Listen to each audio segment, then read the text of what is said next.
Attorney Lotok, please remain standing as the clerk of court administers the oath. Yes, Your So Honor. far as the prosecution's second witness is concerned. Clerk of court is recognized.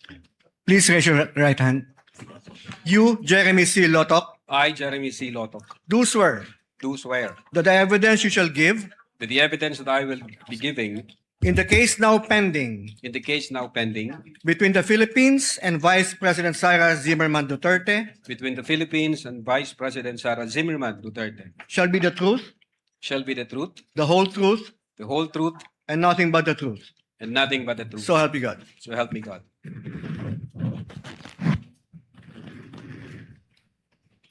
Your witness, counsel for the prosecutors. Attorney Lotok, you may sit down. Thank you, sir.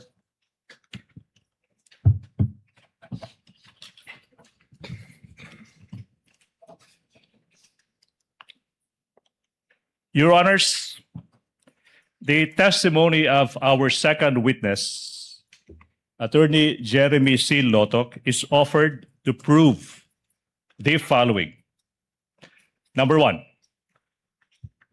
Jeremy Lotok is a lawyer by profession, and he was the chief of the Cybercrime Division of the National Bureau of Investigation, or NBI, in 2024.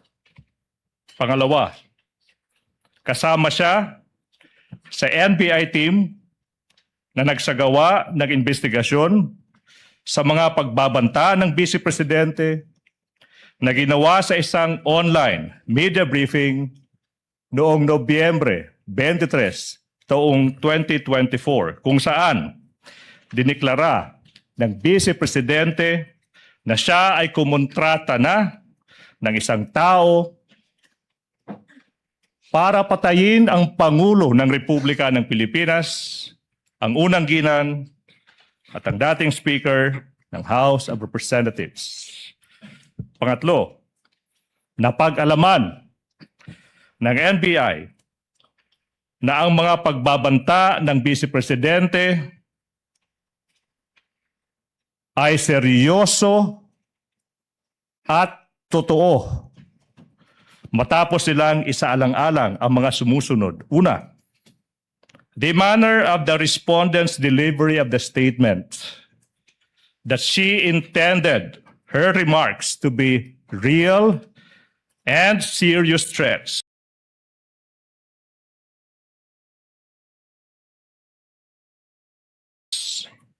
She was not merely joking when she uttered those threats.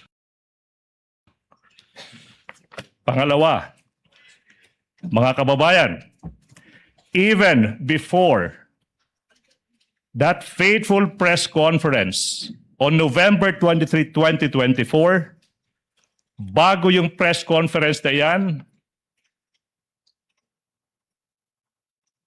may nakontrata ng mamamatay tao yung Vice Presidente bago pa man ang press conference na yan. Pangatlo, ang utos ng Vice Presidente sa assassin na huwag siyang titigil hanggat hindi napapatay ang Pangulo ng Pilipinas, ang unang ginang at ang Speaker ng House of Representatives ay nagpapakita na ang Vice Presidente ay determinado at porsigido sa kanyang pagbabanta. Number 4, the result of the investigation and after determining that the respondent's threats are serious and real, led the NBI to file complaints for 3 counts of grave threats and 1 count of inciting to sedition. Number 5, this witness, Attorney Lotok, will identify and authenticate the affidavit of investigation, the annexes, as well as a couple of videos in relation to the NBI's investigation. And number 6 offer, he will also testify on such other matters as are relevant and material to the impeachment of the Vice President. Ready for comment, Your Honor, please. Counsel for the respondent, Attorney Binluan. Subject of cross, Your Honor. Thank you so The much. counsel for the prosecutor may proceed. Daghang salamat, Mr. Presiding Officer, Honorable Judges. Attorney Lotok, Sir. maupay nga kulop haibo. Maupay nga kulupman, sir. Waray-waray po. We are both waray-waray. At the same time, si Wano. Attorney Lotok, pwede bang mas malapit pa sa microphone para marinig ng sambayanan lahat ng isasagot ko mo sa mga tanong ko? Okay? Yes, sir. Now, Mr. Lotok, kindly state your name, edad, and other personal circumstances. I am Attorney Jeremy C. Lotok, 50 years of age, and currently the Regional Director of the NBI Bangsamoro Autonomous Region in Muslim Mindanao, sir. Sinabi mo ikaw ay isang abogado, Attorney Lotok, di ba? Opo. Now, yung tanong, kailan ka naging membro ng ating Philippine Bar? I was admitted to the Philippine Bar and took my lawyer's oath in 2013, sir. 2013. Now, Mr. Lotok, ano ba yung current position mo, occupation mo, kung meron man? The Regional Director of the NBI Bangsamoro Autonomous Region in Muslim Mindanao, sir. Ikaw ay isang NBI Regional Director for BARM. Now, yung tanong is, how long have you been with the NBI? I've been in the NBI for the past 12 years, sir. 12 years. No? Tanong is, I think, based on my counting, that would be since 2014. Tama po ba? Opo, Your Honor.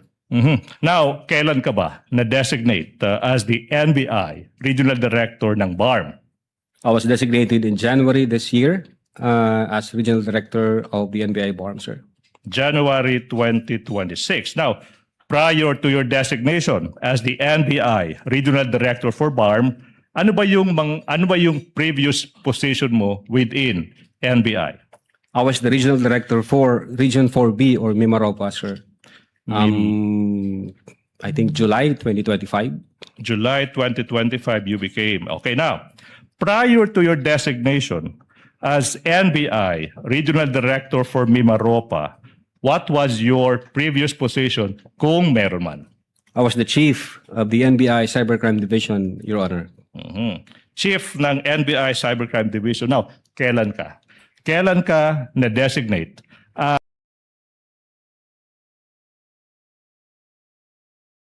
as Chief ng NBI Cybercrime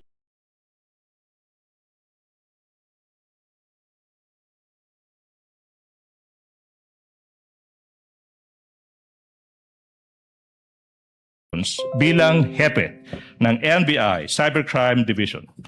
Primary duties, among others, to plan, direct, supervise the investigation of cybercrime cases pursuant to Republic Act 10175 and other relevant laws. And part of my duties and responsibilities is to investigate high-profile cases pursuant to Republic Act 10867, specifically crimes committed by, through and with the use of information and communication technology, sir. Now, Mr. Witness, of course, you are aware na ikaw ay tumitestigo sa impeachment trial ng respondent. Now, yung tanong is, kilala mo ba yung respondent sa kasong ito? Yes, Your Honor. Okay, yung tanong now is, why do you know her? She is the incumbent Vice President of the Philippines, and she is the subject of the investigation by the NBI Cybercrime Division, Your Honor. So, nasabi mo, she is the subject of an investigation ng NBI Cybercrime Division. Now, yung tanong, Attorney Lotok, is kailan ba? Kailan nagsimula yung investigation ng NBI Cybercrime Division on the respondent? November 23, 2024, sir. November 23, 2024. Yung tanong now, Attorney Lotok, is why? Why did the Cybercrime Division commence an investigation on the Vice President? We were directed by the then Director Judge IBB Santiago to conduct an investigation with regard to a certain video involving an online press conference held on November 23, 2024, where the Vice President uttered that she had already contracted a person to kill the President, Lisa Marcos, and the former Speaker of the House. Sir. Now, yung tanong, Attorney Lotok, is, sa pagkakaalam mo, or kung alam mo, ba't yung NBI, yung inatasang gumawa ng investigasyon na ito? Well, under the law, specifically Republic Act 10867, the NBI has primary jurisdiction to undertake investigations on cases, among others, cases involving threats to security and assault against the persons of the highest officials, sir. So, threats or assaults on or against highest officials, sabi mo, di ba? Now, yung tanong,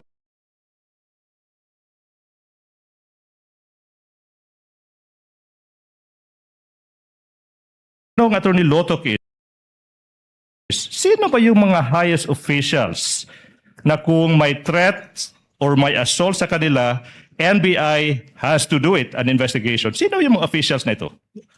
Yes, Your Honor, they are the President, the Vice President, the Senate President, the Speaker of the House, and the Chief Justice of the Supreme Court, sir.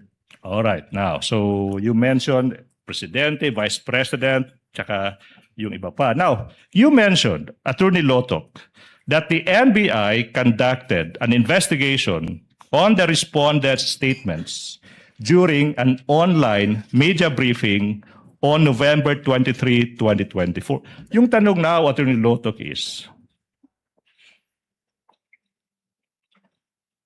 what exactly did the respondent say on that day that resulted to the investigation? On that online press conference held on November 23, 2024, the Vice President uttered the following. Huwag kang mag-alala, ma'am, sa security ko sapagkat may kinausap na akong tao. Ang sabi ko sa kanya, pag pinatay ako, patayin mo si BBM, si Lisa Marcos, si Martin Romualdez. No joke, no joke. Nagbilin na ako, ma'am. Ang sabi ko sa kanya, pag namatay ako, huwag kang tumigil hanggat hindi mo sila mapapatay. And he said yes. Now, Attorney Lotok, no, yun yung statement. No? Now, sino ba yung mga membro ng investigation team na galing sa division mo, yung Cybercrime Division? We have Attorney Van Angluben, the then Executive Officer for Operations ng Cybercrime Division. Attorney Vanessa Asuncion, the Executive Officer for Administration back then. John Mark Calilong, the agent on case, and myself, Your Honor.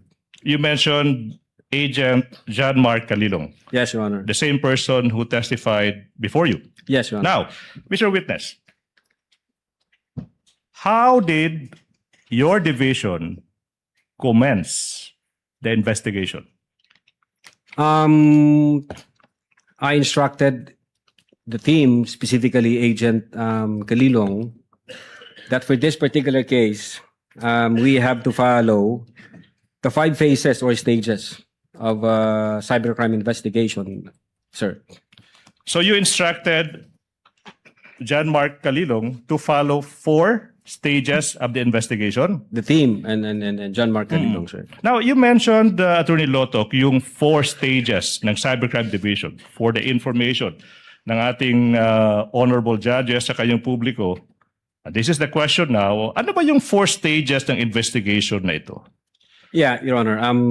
For that particular case, first, the identification and preservation of the digital evidence, the collection and hashing of that same digital evidence. That's the second And if phase. any, The sa naging analysis and instruction mo sa attribution kanya, phase, na sundin third one, and then the yung legal 4 evaluation and stages case ng filing as the cybercrime final investigation. phase. Sir. So Well, these he are said the 4 yes, and then he stages. Now, proceeded to if you know, identify. if He you know, proceeded to what identify was and Agent preserve. Calilong's response? Continue. And if identify any, and preserve the digital evidence in sa question. sir. naging instruction mo sa kanya, you said na sundin that you instructed Agent Calilo to identify and preserve investigation. Na-mention mo Well, he said digital yes, and then he evidence. proceeded Yung tanong to now is, identify. what is this He evidence proceeded that to you are referring to? identify, and it preserve. refers to a certain video, Your Ident- Honor, involving an online press conference held on November 23, 2024, which was streamed through the Facebook page of one attorney Herminio Lopez Roque Jr. or Harry Roque, yeah, Your Honor. So it was the Facebook page of Harry Roque who live streamed the video. Yes, Your Honor. Okay, now, Mr. Witness, after Agent Calilo identified and preserved yung sinasabi mong video, which you said is the first stage of the investigation, ano yung nangyari after that kung meron man, tsaka kung alam mo? Yes, Your Honor. The agent on case proceeded to collect that digital evidence and generated hash value on that digital evidence, and at the same time stored that in a data carrier, Your Honor. Alam mo, Attorney Lotok, this is the first time na narinig natin yung term na hash value. And I think it's just proper na yung next question ko para malaman ng publiko, Attorney Lotok, ano ba yung hash value na yan? Well, under the implementing rules and regulation of Republic Act 10175 or the Reorganization and Modernization Act of NBI, hash value refers to mathematical algorithm applied to the information like the file, the physical disk, or the logical disk, in this case, the digital evidence, thereby creating a digital fingerprint or DNA for that information or digital evidence, Your Honor. So to create a fingerprint for the video, is that what you're saying? Yes, Your Honor. In this case, the video. All right. Now, Mr. Witness, after the identification, preservation, collection, and hashing, so far these are the two stages, what happened next, if any, in relation to your investigation on the Vice President's statement? We proceeded to the analysis and attribution phase.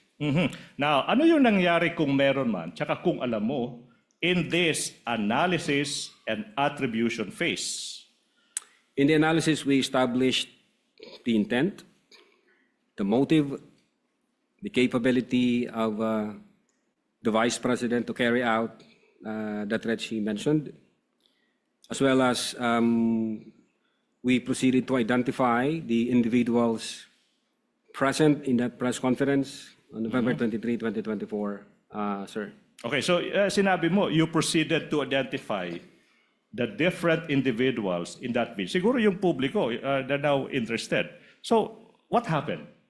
What happened pagkatapos yung mag-proceed sa pag-identify sino ba yung nasa video na yan? First, we have identified media personalities from Philippine Daily Inquirer, from the Manila Times, from the Reuters, SMNI, etc. And then we have also identified the Vice President herself, who in their presence, openly and publicly, uttered that she had already contracted a person to kill the President, Lisa Marcos, and the former Speaker of the House, and instructed the person to be relentless in killing the three. And it was streamed through the Facebook page again of Harry Roque, Your Honor. You said to be relentless in the killing. Okay, now, after finding out that indeed the Vice President uttered that, to be relentless in the killing, what happened next, if any, in relation to the investigation you conducted? We continued the open source investigation to determine if there were utterances made by the Vice President in previous dates, Your Honor. Now, ano ba yung naging resulta kung meron man, tsaka kung alam mo, sa naging open source investigation ng NBI into sinasabi mong mga previous statements ng Vice President?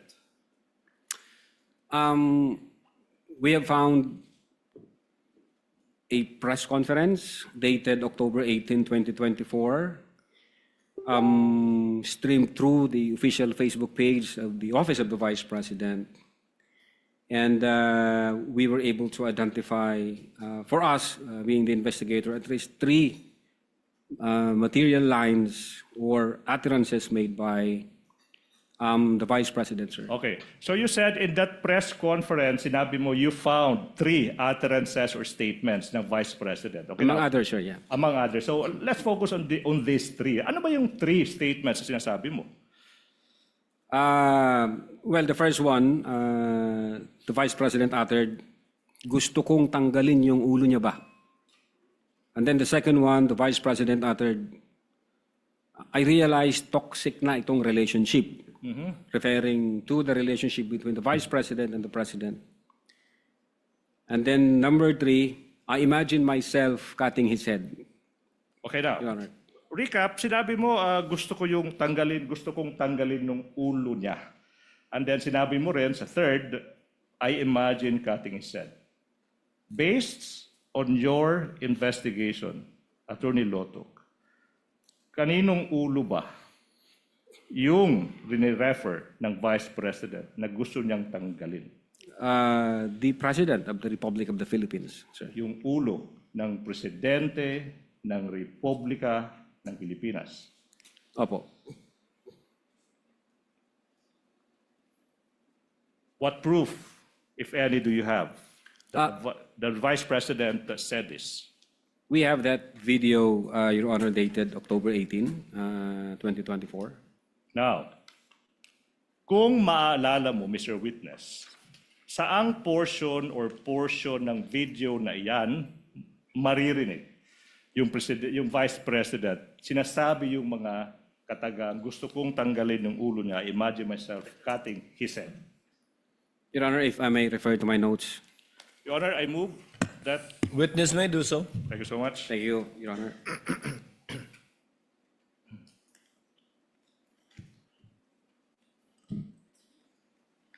Your Honor, may my co-counsel be allowed also to produce?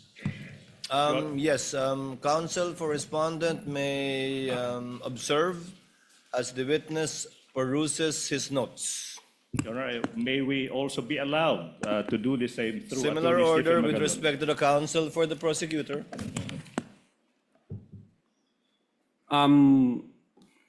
Your Honor, from timestamps 1 hour, 35 minutes, and 57 seconds to 1 hour, 36 minutes, and 10 seconds.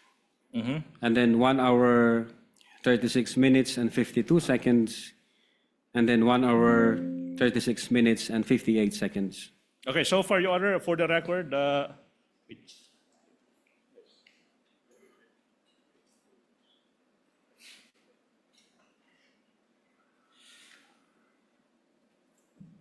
okay, Your Honor, please, sorry. The gentleman mentioned 2 timestamps. So question, if those portions, okay, are shown to you, will you be able to identify the same? Yes, Your Honor. Your Honor, at this juncture, Your Honor, please, the video has already been identified, marked and identified by our previous witness, and it is marked as Exhibit P-Roman numeral 4-11 for the prosecution. We move that these 2 portions with individual timestamps, as mentioned, be shown to this witness for his identification, Your Honor, please. Where is the USB, counsel? Your Honor, we move that we be allowed to unseal the marked exhibit, Your Honor, please, that was presented last time, Your Honor, please. It's with us. It's with the prosecution. Kindly unseal the document in the presence of the counsel for respondent.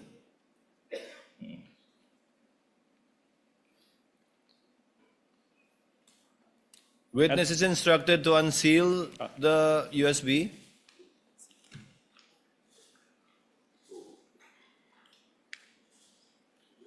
This has been previously marked. So after the unsealing, counsel for the prosecutor and for the respondent are instructed to kindly accompany each other to the tech booth to make sure it is the same, one and the same USB that will be played.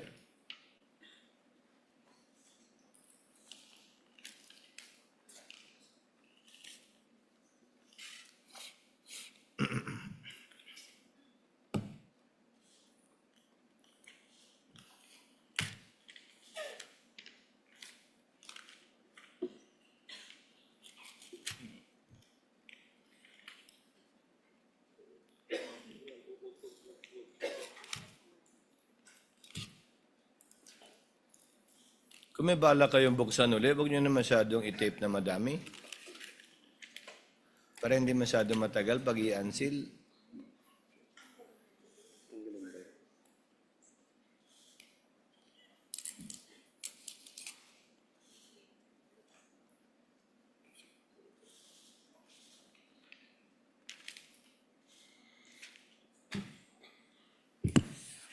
For the record, this will be timestamps 1 hour 35 minutes to 57 seconds to 1 hour 36 minutes and 10 seconds for the first timestamp. For the first portion. And the second portion is from 1 hour 36 minutes to 52 seconds to 1 hour 36 minutes and 58 seconds.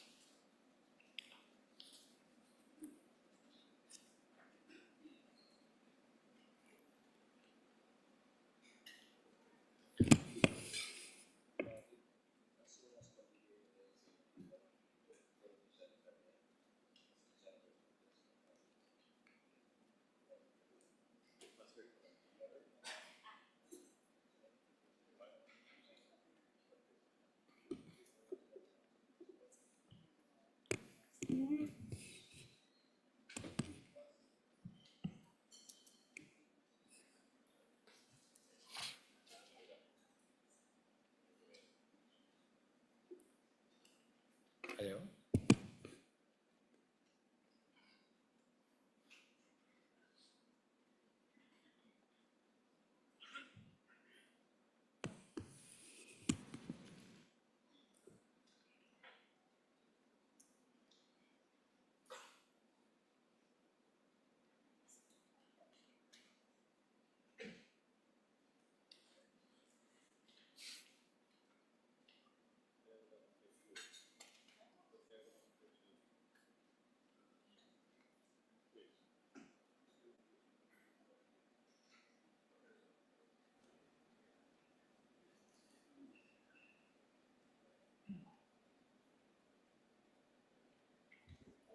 Gusto ko tanggalin yung ulo niya ba?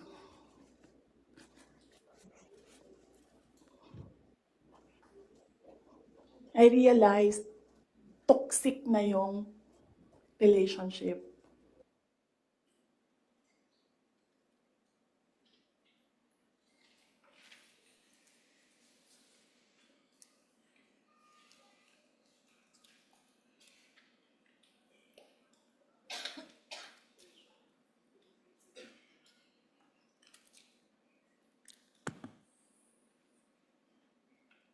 There's one more counsel, right? Yes, Your Honor.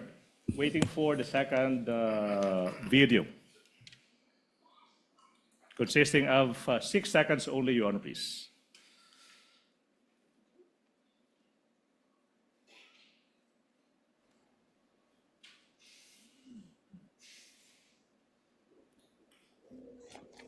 Imagined myself cutting his head.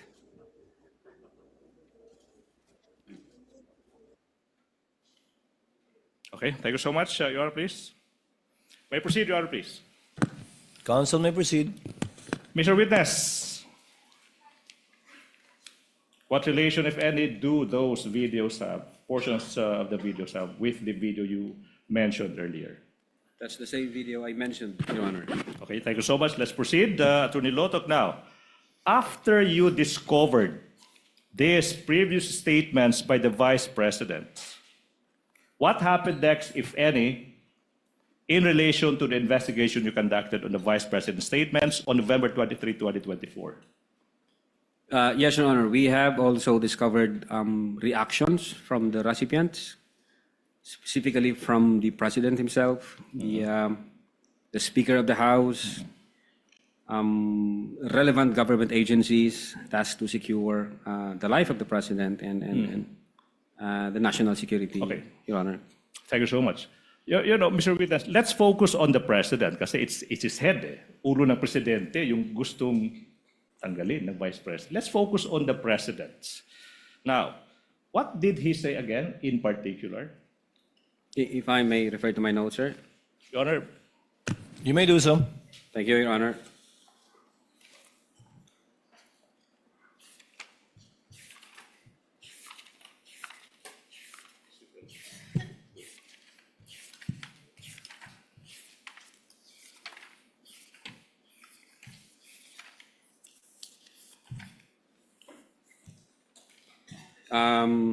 Yes, Your Honor.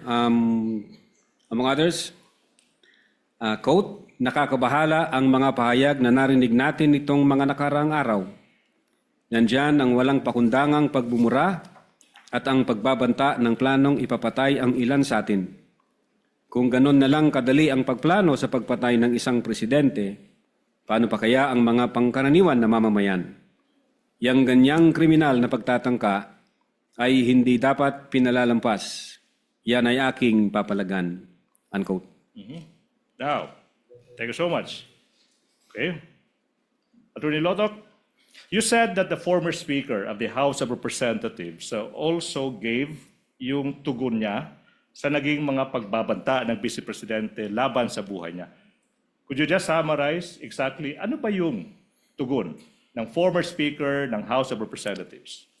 Yes, Your Honor, if I remember it right, I think the Speaker issued a statement during the plenary session November 25, 2024, which was published in the ANC Digital.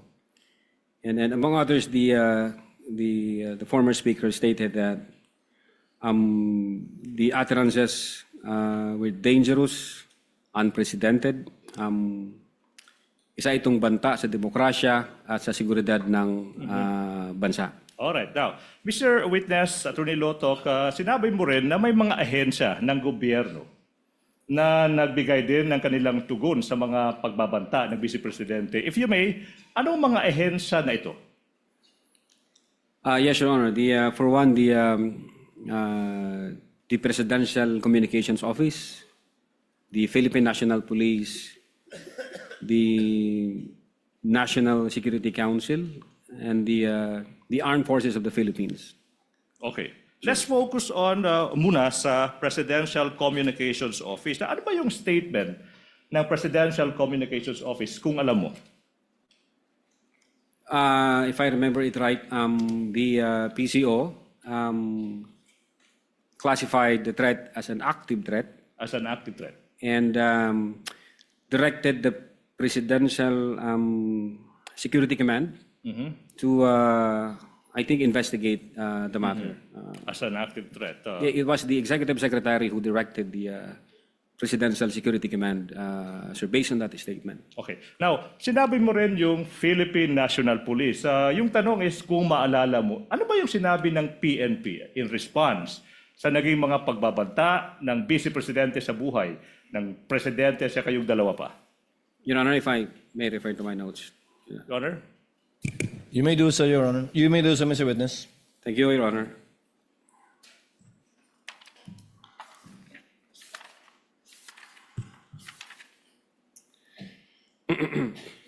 The Philippine National Police issued a statement relative to the press conference made by the Vice President. Quote, the Philippine National Police threats any threat to the safety and security of the President and all public officials with the utmost seriousness in light of the Vice President Sara Duterte's recent statement, which directly referenced an assassin contracted to target the President. The PNP recognizes the grave nature of this matter. The safety of the President is a national concern, and any direct or indirect threat to his life must be addressed with the highest level of urgency. Close, unquote. Hindi ko na binasa lahat, Alright. Now, Your Honor. Attorney Lotok, now, the PNP used, based on your statement as the response of the PNP used the term assassin in referring to the person contracted by the Vice President to kill the President and two others? Your Honor, it was not just the PNP, even the Presidential Communications Office also used the term assassin, Your Honor. Okay. Now, what about the National Security Council? Ano bang sinabi ng NSC kung alam mo? Again, Your Honor, if I may refer to my notes. Pwede na ba? Your Honor?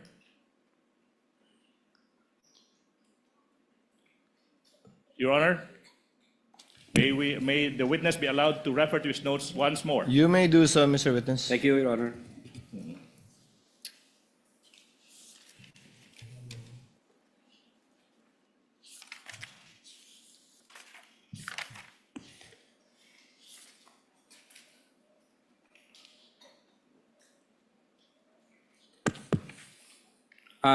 Your Honor, the question was about the statement of the NSC, right? Yes. Quote, the National Security Council considers all threats to the President of the Philippines as serious. Any and all threats against the life of the President shall be validated and considered a matter of national security, unquote. Okay. Now, sinabi mo rin na yung Armed Forces of the Philippines or AFP nagbigay din ng kanilang response sa naging pagbabanta ng Vice Presidente. Kung alam mo, tsaka kung maaalala mo, ano ba yung sinabi ng Armed Forces of the Philippines? Same, Your Honor, if I may refer to my notes.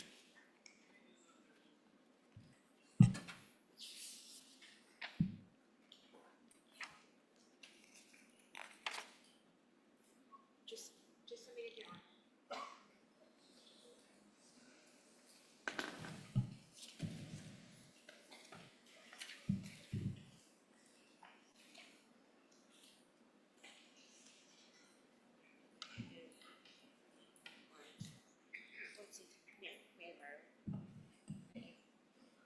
For the record, we're borrowing.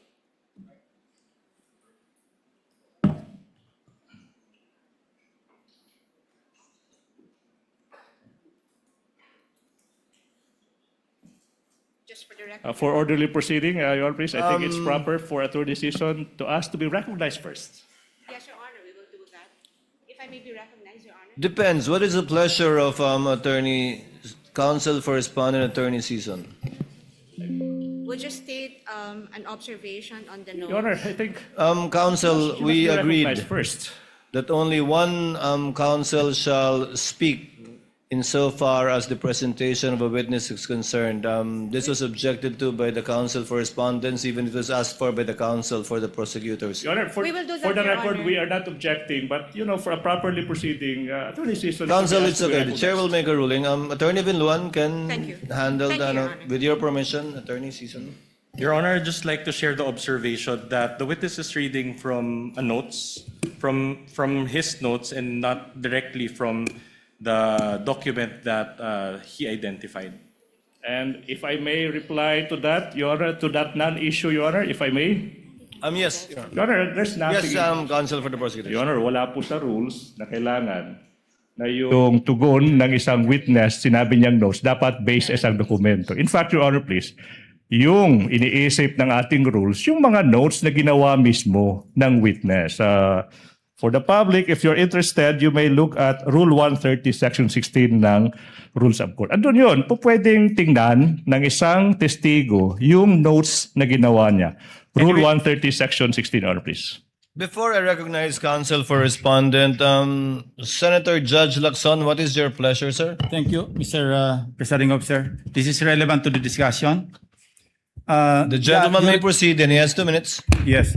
You requested to refer to your notes a number of times during your direct examination. Ang tanong ko, Opo. are you referring to an investigator's notes or notebook or simply notes? No, Your Honor. During the investigation, I have copies of the affidavit of investigation Okay. that we have. Yeah, I asked that question because my understanding of an investigator's notes or notebook to be credible and may even be used as part of the examination or evidence in chief, depending on its authenticity and purpose and the role of evidence, is that the contents therein were written on the exact dates when the subjects of those notes actually happened. Ito ba yung ginawa nyo mismo? Yes, Your Honor, during Thank the you. investigation. Thank you Your for the clarification. Thank you, Senator Judge Lacson. Noted and entered into the records. Counsel for respondent, what is your pleasure? Your Honor, that was a mere manifestation, Your Honor. We just want to put it for the record. There being no objection, some witness may proceed and answer, or counsel may proceed with his questions. The Armed Forces of the Philippines. Ano sinabi ng Armed Forces? Are we done? Not yet. Okay, so let's go back. Yeah, if I may, Your Honor. Yes. Witness may continue to answer. Thank you, Your Honor. On November 23, 2024, General Romeo S. Browner, Chief of Staff of the Armed Forces of the Philippines, issued the following statements. Quote, the Armed Forces of the Philippines is a professional organization focused on its mandate to protect the people and the state. Our personnel are loyal to the Constitution and the chain of command, unquote. Hindi ko Okay na po na. binasa lahat, sir. Okay, now, after you and your team discovered these responses, Attorney Loto, what happened next, if any, kung meron man, tsaka kung alam mo, in relation sa investigation nyo, sa mga statements ng Vice President on that day, November 23, 2024? We issued subpoena to the media personalities present during the online press conference of November 23, 2024. Sir, What? for them to appear on December 4, 2024, sir. You issued a subpoena to the media personalities that you said andun sa media conference na iyon to appear on December 4, 2024. Now, sino ba yung mga media personalities na pinasubpoena ng NBI? Again, Your Honor, if I may refer to my... You may do so, Mr. Thank you, Witness. thank you, Your Honor.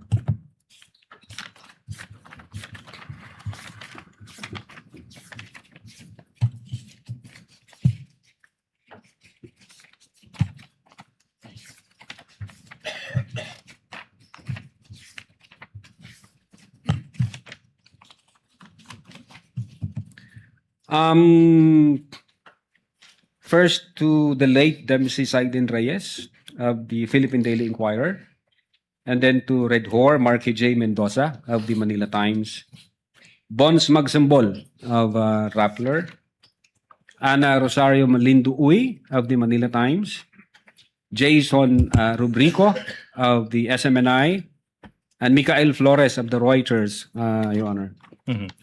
Okay. Now, Mr. Witness, yung tanong now is, ba't kailangan isubpoena ng NBI itong mga media personalities na ito na mag-appear sa NBI sa araw na iyon, December 4, 2024? Your Honor, they were there during the online press con, and they participated the press conference. So, ang tingin namin, meron silang personal knowledge kasi nandun sila at nag-participate po sila. Kaya, we deemed it proper to issue subpoena on them. Your Honor. Now, so you said na they were subpoenaed to appear on December 4, 2024 in the NBI. Now, what happened on that day, December 4, 2024, if any, and if you know, in relation to the investigation you conducted? The agent on case reported to me that Mr. Reyes and I think Mr. Magsambol appeared before the Office of the Cybercrime Division and participated in the process of the interview, sir. Now, how do you know? How do you know that these two individuals, at least, si Dempsey Reyes, again, may his soul rest in peace, and Magsambol appeared before the NBI on that day, December 4, 2024? Yes, Your Honor. Aside from the fact that the agent on case reported that to me, he showed to me the minutes of meeting wherein the signatures of the late Mr. Reyes and Magsambol were affixed on it, Your Honor. Okay. May nakapirma ho sila doon sa minutes of meeting, sir. All right, now, thank you so much, Attorney Lotok. Now, Attorney Lotok, you said that your team interviewed members of the media. You issued subpoena to them and they appeared. Now, what else happened, if any, in relation to the investigation you conducted? We issued subpoena ad testificandum to the Vice President herself, to shed light in the investigation we are conducting, sir. So you're telling the public that you, NBI, also issued a subpoena to the Vice President? Yes, As Your Honor. answered, Your Honor. Okay, now proceed, Your Honor. Now, what proof, if any, do you have that in fact the NBI issued a subpoena addressed to the Vice President? We have copy of that subpoena at testificandum dated November 25, 2024, sir. Now, kung yung subpoena na binigay ng NBI sa Vice Presidente may petsang Nobyembre 25 taong 2024 ipapakita sa iyo, makikilala mo ba yung dokumentong ito? Opo. Now, we are now in the process of presenting to you a subpoena ad testificandum dated on even date December 25, 2024. That Counsel is, for the parties are authorized to approach Thank and you so view the much. document. for the record, this is previously marked as Exhibit P Roman numeral 4-4 for the prosecution. Have you perused the same, Attorney Lotto? Yes, Your Honor. Question, what relation, if any, does that document have with the subpoena you mentioned? This is the same subpoena I mentioned, sir. Thank you so much. So the NBI issued a subpoena to the Vice President. Your Honor, can we just make a comment? Counsel for the respondents recognized. We have. Your Honor, maybe just put on record that Exhibit P-4-4 is a photocopy and it was not, the original or the certified copy thereof was not produced. We are ready to produce that, and that's the next step we are supposed to do. Your Honor, Noted. Please proceed. we have a copy of the certified true copy. We invite the defense to check the same for comparison, Your Honor, please.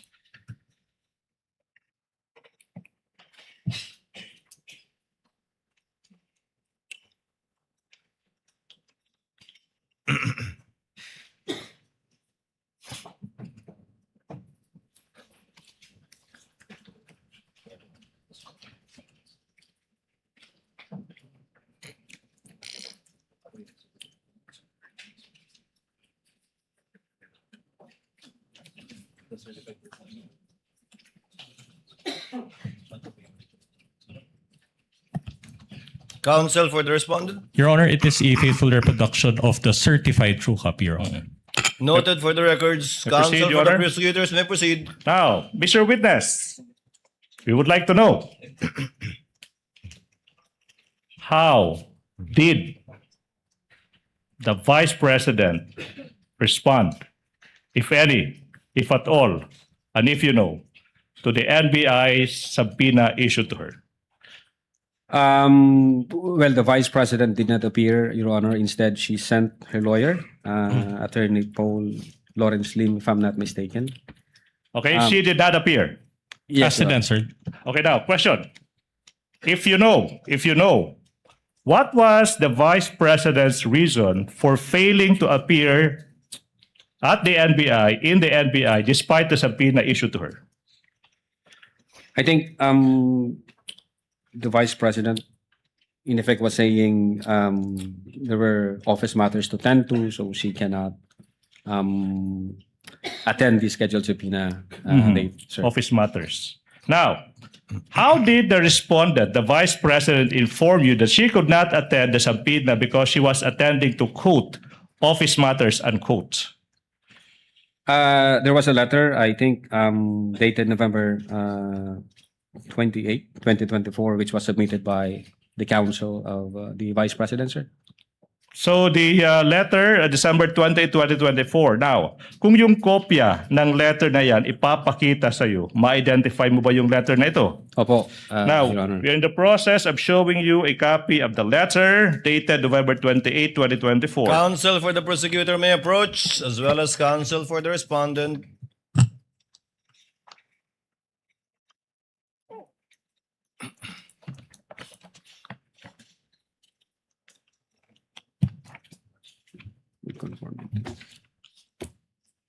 Yes, Your Honor.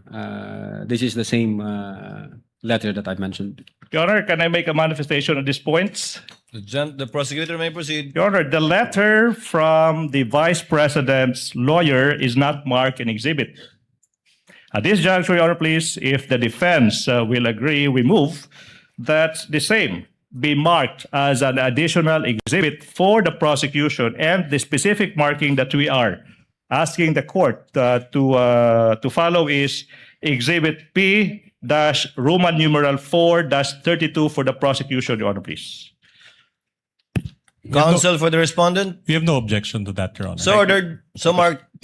Thank you so much. Now, so what did the... Your Honor, please. Your Honor, do we have to pause for the marking, or do I proceed? Please proceed, counsel. Thank you so much, Your Honor, please. Thank you so much.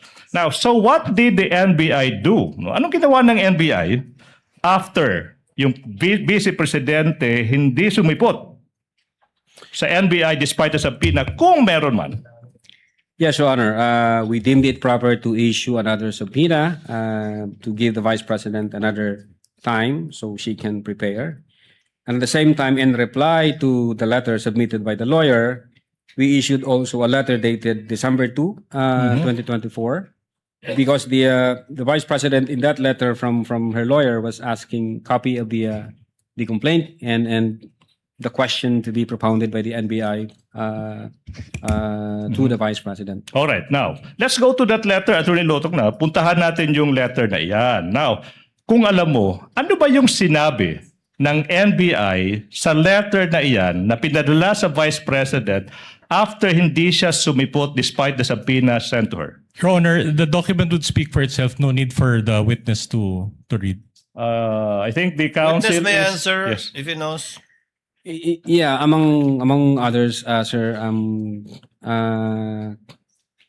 sinabi ho doon sa letter namin noong December 2, 2024 na ini-inform namin ang Vice Presidente na iniimbestigahan din po namin yung alleged threat against sa kanyang life. At sinabi namin na kailangan namin yung kanyang presensya para may makuha kaming information, para ho may mapagsimulan kami doon sa investigation against threat to her life, Your Honor. Now, what proof, if any, do you have that the NBI issued another subpoena addressed to the Vice President? Yeah, we have that copy of the subpoena dated, if I'm not mistaken, December 2, 2024. Sir? Na, okay. Attorney Lota, kung yung kopya ng pangalawang subpoena ipapakita sa iyo, ma-identify mo ba? Yes, sir. Now, we are now in the process of showing you that subpoena. The defense may also Counsel check. for the prosecutor as well as respondent may approach to compare. And for the record, that second subpoena addressed to the Vice President has been previously marked as Exhibit P-Roman numeral 4-6 for the prosecution. That's the same subpoena I mentioned, sir. Okay, so that's the same subpoena. Do we have any observation from the defense? Counsel for respondent. The document is a machine copy, Your Honor. Machine copy. Stephen, where's the Stephen? Your Honor, we move that the certified true copy in our possession be compared with the photocopy identified by the witness, Your Honor, please. Counsel, this has not been marked, right? This has been marked this time, Your Honor, please. The second subpoena. This has been marked already. Yes, Your Honor.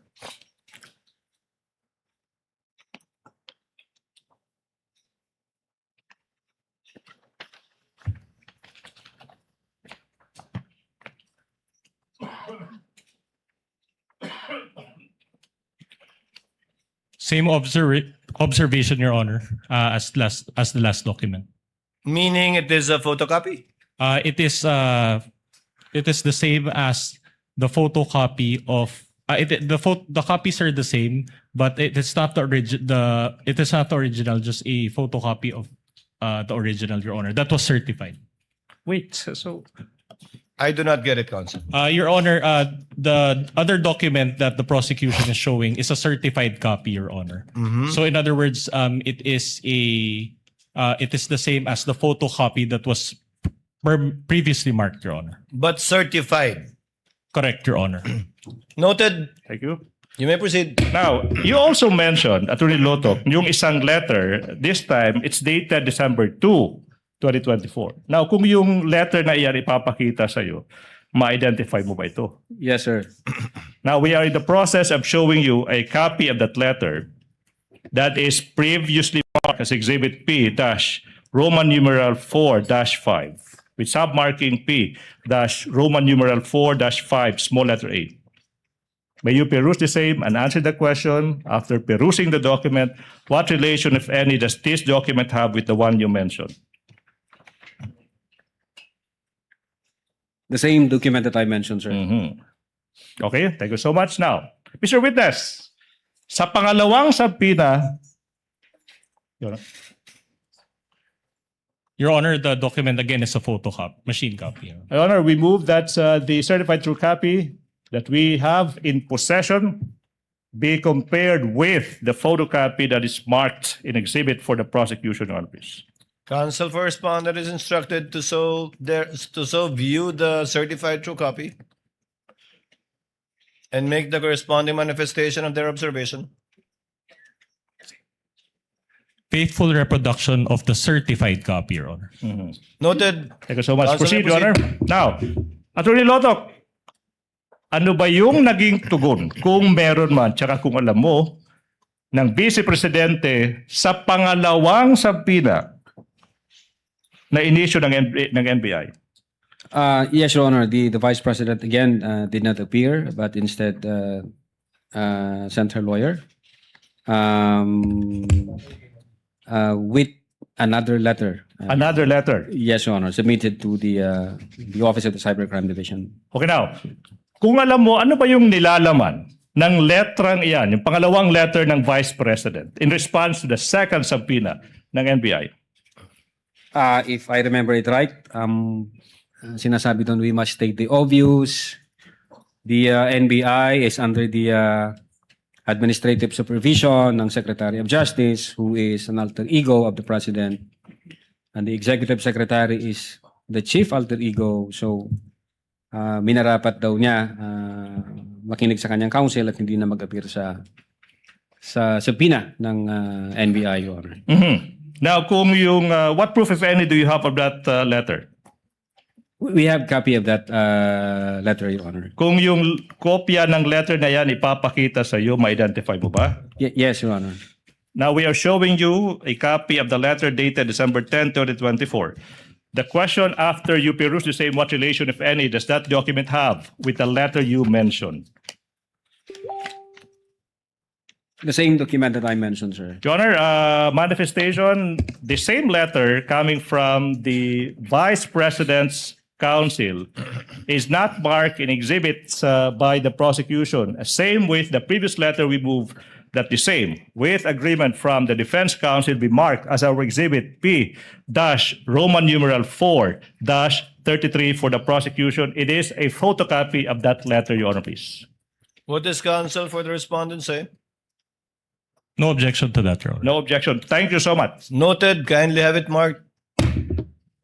Your Honor, proceed. Now, Mr. Witness, what else, if any, did the letter state, if any? Well, the counsel for the Vice President stated that the Vice President is confident that the NBI will also investigate the alleged threat against her life. Yun po yung tenor ng letter na yun, sir. Now, ito yung tanong now. You mentioned earlier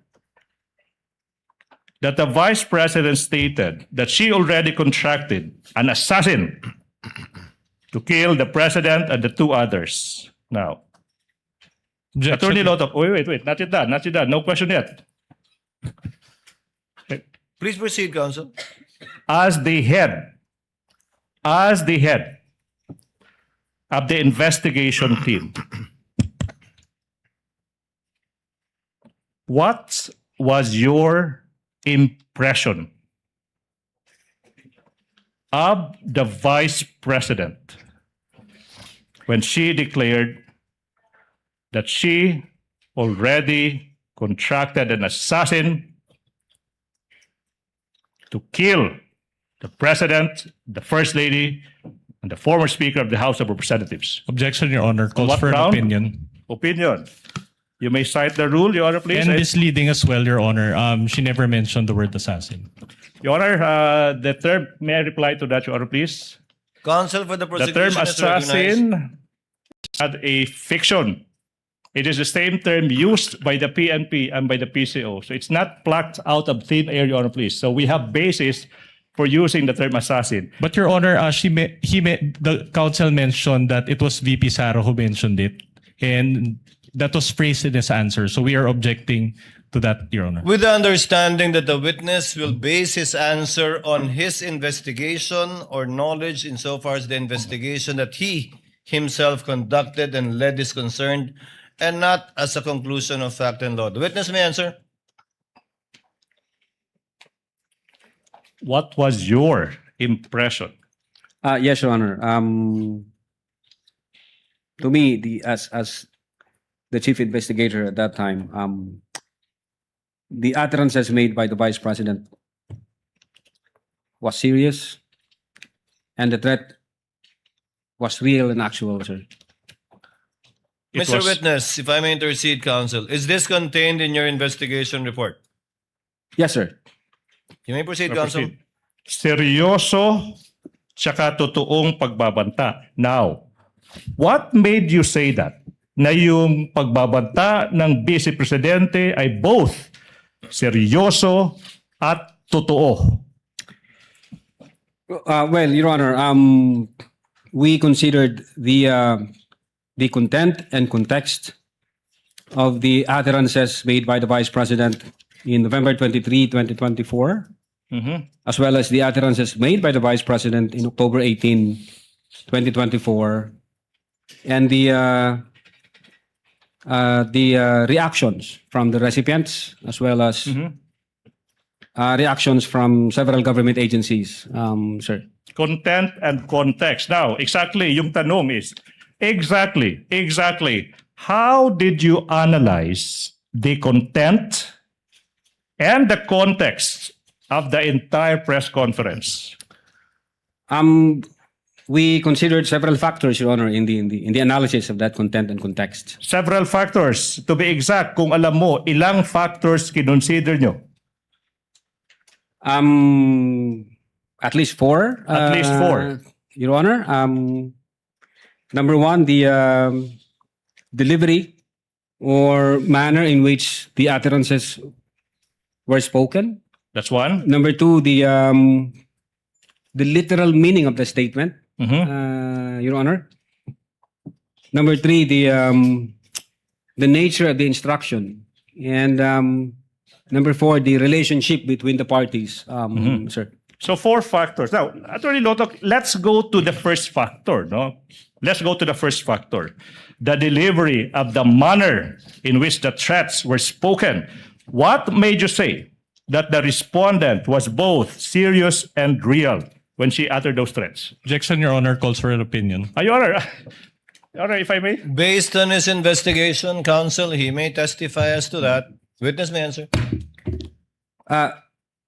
Yes, Your Honor. The Vice President was furious and fuming mad when she uttered those.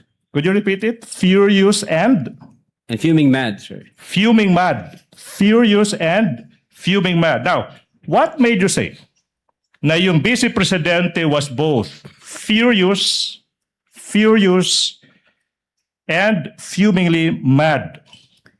Well, nakita ho namin dun sa video nung niran ho namin, Your Honor. If I'm not mistaken, I think more or less 8 beses ho siyang galit na galit at nagmumura at minumura yung Presidente, si First Lady, and then si former Speaker of the House, sir.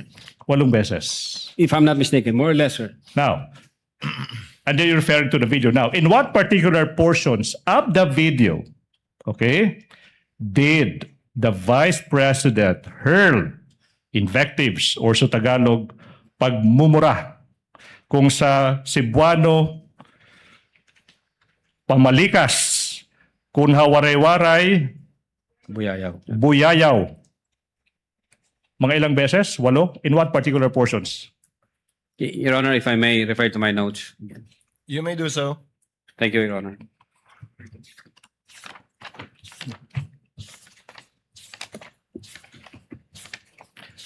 In the interest of time, Your Honor, please, while the councils are doing that, I move that the previously marked and identified Exhibit P dash Roman numeral 4-10, which is the flash drive containing the video of that press conference, be unsealed in the presence of counsels from both sides. You may proceed. And then you may now answer, Mr. Witness, anong mga timestamps ba ito? Yeah, Your Honor, from timestamp 53 minutes to 27 seconds and 53 minutes to 39 seconds. So 53 minutes, 27 seconds to 53 minutes, 39 seconds. The second timestamp, if you may. 54 minutes to 03 seconds and 54 minutes to 08 seconds. 54 minutes, 03 seconds to 54 minutes, 08 seconds. That's the second timestamp. What about the next timestamp, if you know? 55 minutes to 42 seconds and 56 minutes to 07 seconds. 55 minutes, 42 seconds to 56 minutes, 06 seconds. What about the fourth timestamp, if you know? 58 minutes to 38 seconds, up to 58 minutes to 47 seconds. 58 minutes, 38 seconds to 58 minutes to 47 seconds. What about the fifth timestamp, if you know? 1 hour, 02 minutes and 25 seconds. 1 hour, 02 minutes and 32 seconds, sir. 1 hour, 02 minutes to 25 seconds to 1 hour, 02 minutes, 32 seconds. What about the next, the sixth timestamp, if you know? 1 hour, 05 minutes and 08 seconds, up to 1 hour, 05 minutes and 31 seconds. 1 hour, 05 minutes, 08 seconds to 1 hour, 05 minutes, 31 seconds. What about the last timestamp, Mr. Witness? 1 hour, 08 minutes and 43 seconds. And then 1 hour, 08 minutes and 54 seconds, Your Honor. 1 hour, 08 minutes, 43 seconds to 1 hour, 08 minutes, 54 seconds. Your Honor, we move that those 7 timestamps identified by the witness be shown in sequence, Your Honor, please. So ordered. Your Counsel for the prosecutors will kindly give the flash drive to be unsealed by the witness, as witnessed by counsel for the respondents. Thereafter, for counsel of the parties to kindly accompany each other to the tech booth so that the USB may be played with respect to the specified timestamps of the witness.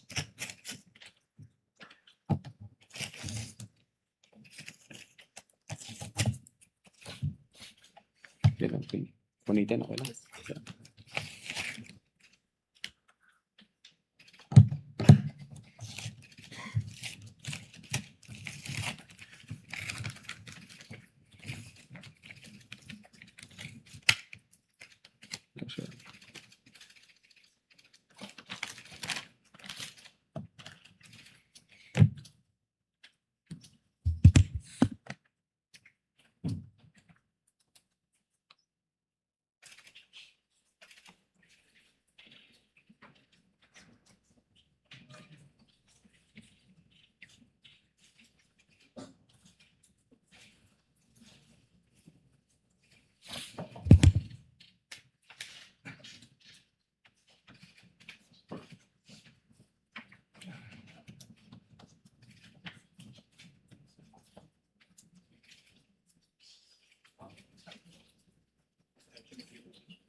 Utang ina ninyo.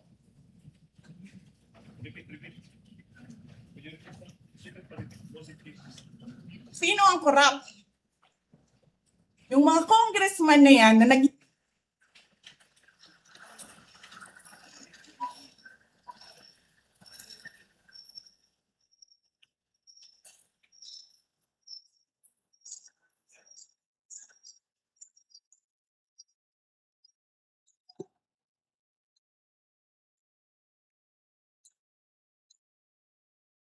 nila na kesyo taksin, kesyo corrupt, abusado.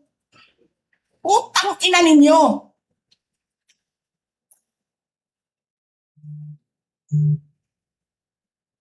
Sino ang corrupt?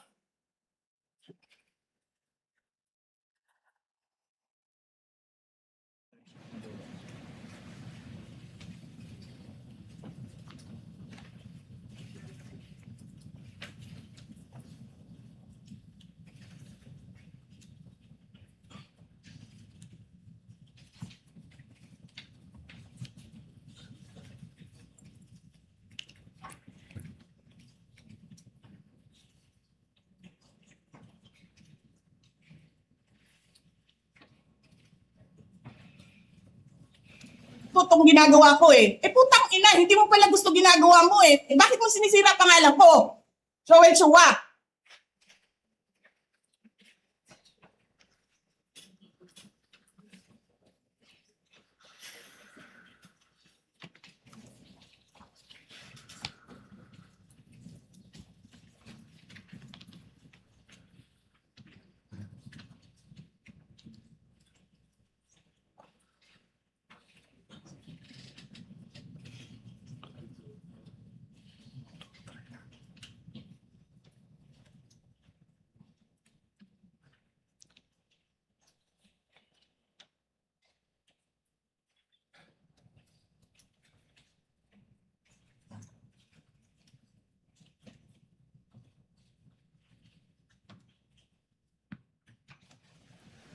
He did not know what he was talking about. That's so incompetent. Or he was lying through his teeth to get the votes of people. Putang ina ninyong lahat. Martin Romualdez, Lisa Marcos, Bongbong Marcos.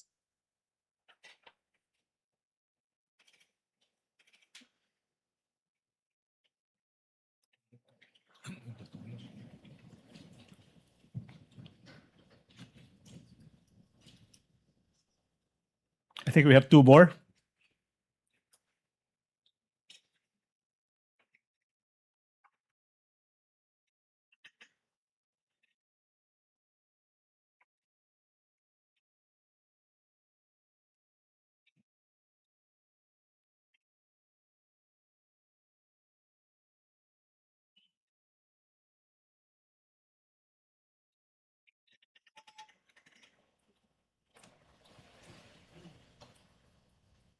Tapos kami yung nagsisinungaling?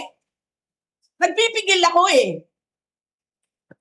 Kasi gusto ko lang magtrabaho. Gusto ko lang tapusin nyo na yung show ninyo dyan sa House of Representatives para makabalik na kami.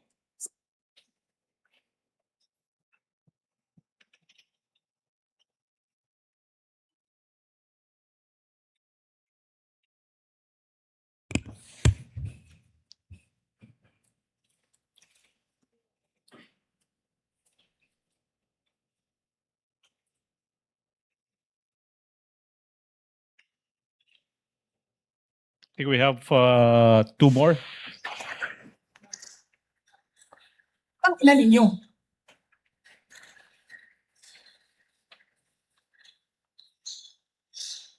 I think that will be the last. Your Honor, that will be the last. Counsel, that's the 7 timestamps. Let me confirm.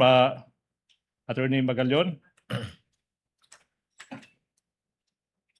Okay, we have one more.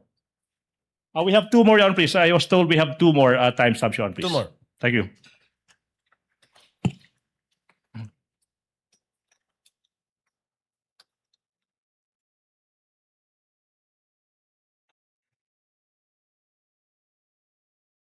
Martin.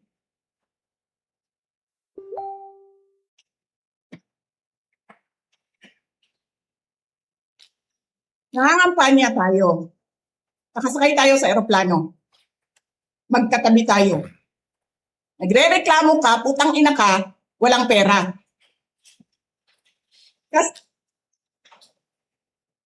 And the last one?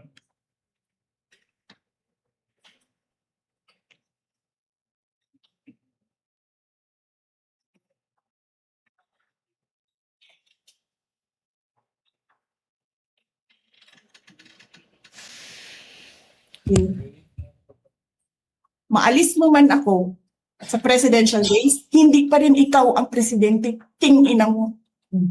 Walang buboto sa'yo. Please lang. Okay. Thank you. Wala. So, Your Honor, those were the 7 timestamps, portions of the video where the Vice President hurled invectives and profanities. Now, the question is, may I proceed, Your Honor? Counsel, to clarify, Yeah, Opo. that the Vice President hurled invectives, period. Not necessarily against the 3 officials mentioned.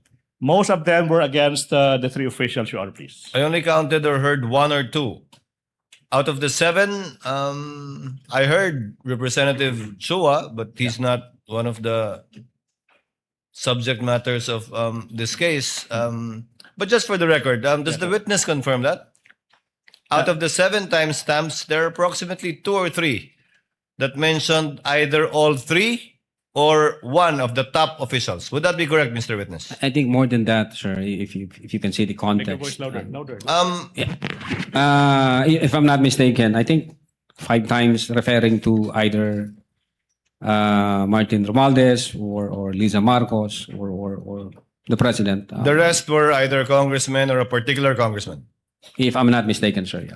Counsel, you may proceed. Now, Mr. Witness, etong mga 7 timestamps kung saan nagmumura yung Vice Presidente. Why is this a factor in classifying her threats as serious and real? Yes, Your Honor. It's very much factor. Because we want to establish the intent of the Vice President, and that intent is crucial in our investigation. We want to determine whether those utterances made by the Vice President were just a product of a temporary fit of anger. Was it just spur of the moment, or were they really serious, actual, and real threat? So what was your conclusion? Your Honor? So what was your conclusion? Was it serious, real?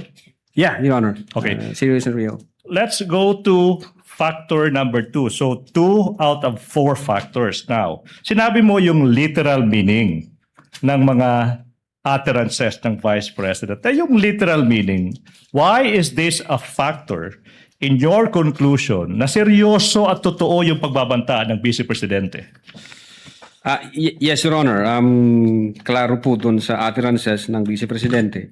Even before the online press conference held on November 23, 2024, the Vice President had already contracted a person to kill the President, Liza Marcos, and the former Speaker, Your Honor. Siguro, ba't mahalaga sa inyo, sa investigasyon nyo, na yung pagkukontrata ng tao na papatay sa Pangulo at dalawa pa, nangyari ito bago pa man yung press conference. Ba't mahalaga sa investigasyon mo yan? Yes, Your Honor. Mahalaga ho yan para sa amin.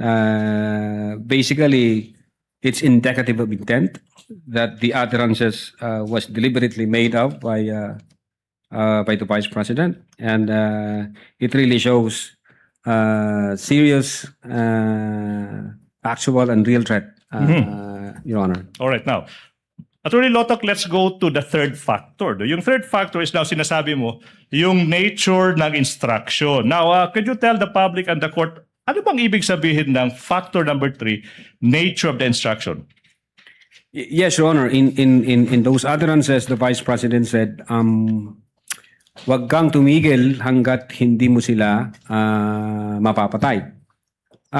It shows persistence on the part of the Vice President that she was determined to carry out those utterances.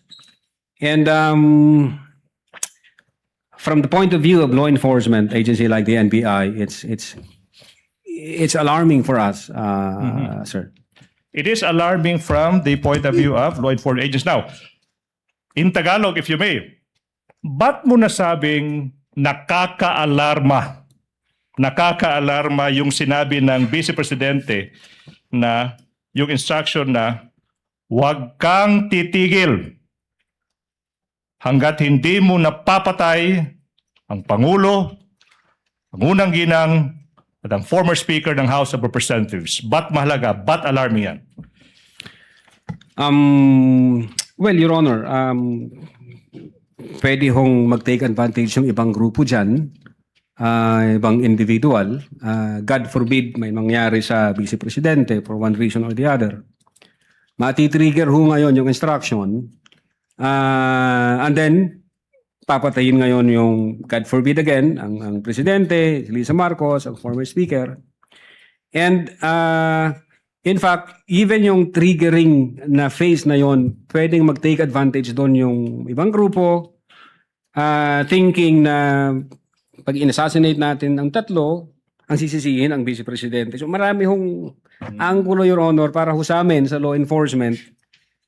Medyo magiging disorder, magiging chaotic, magiging anarchy yung society pag hindi siya na-address. Yun po yung sa amin as investigator, sir. But was she not only joking, Attorney Loto? Objection leading, Your Honor. Pero there's basis to that, Your Honor. Sustained. Reform your Okay, question. now, let's go to, let's proceed, Mr. Witness. So far, you mentioned, ito yung mga factor, no? Manner, literal meaning, nature of the instruction. Ano ba yung fourth factor kung alam mo? The relationship between the parties, meaning the relationship between the Vice President and the President, sir. Now, what about the fourth factor? No? Why is this significant to investigation?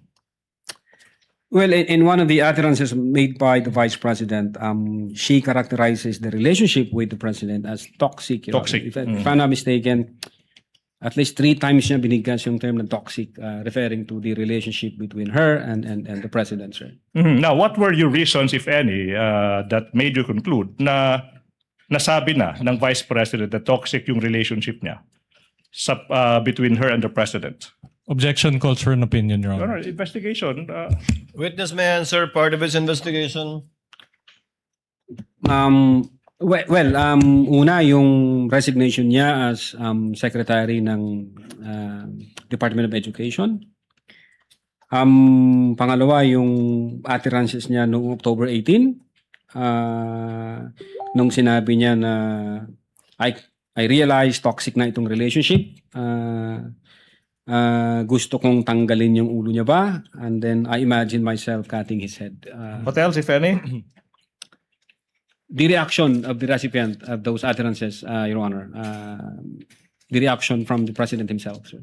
So the reaction from the President himself. Now, you already mentioned kanina ano yung reaction ng President. Yung tanong now, Attorney Lotok, is, why did you consider yung reaction ng mga recipients ng pagbabanta, kagaya ng President? Let's focus on the President.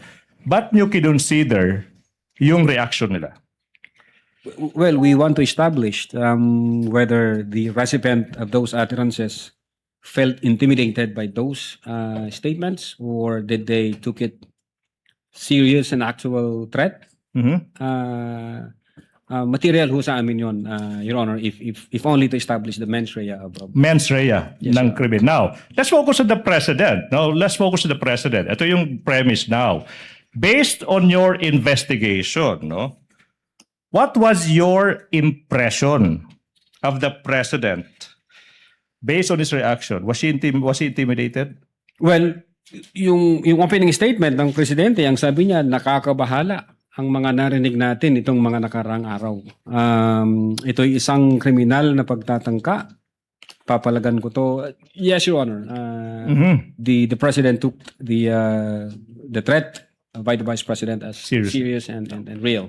Now, Mr. Witness, aside from yung reaction ng mga recipients, we focus on the President. Ano pa yung ibang mga factors na kinonsider nyo kung meron pa man?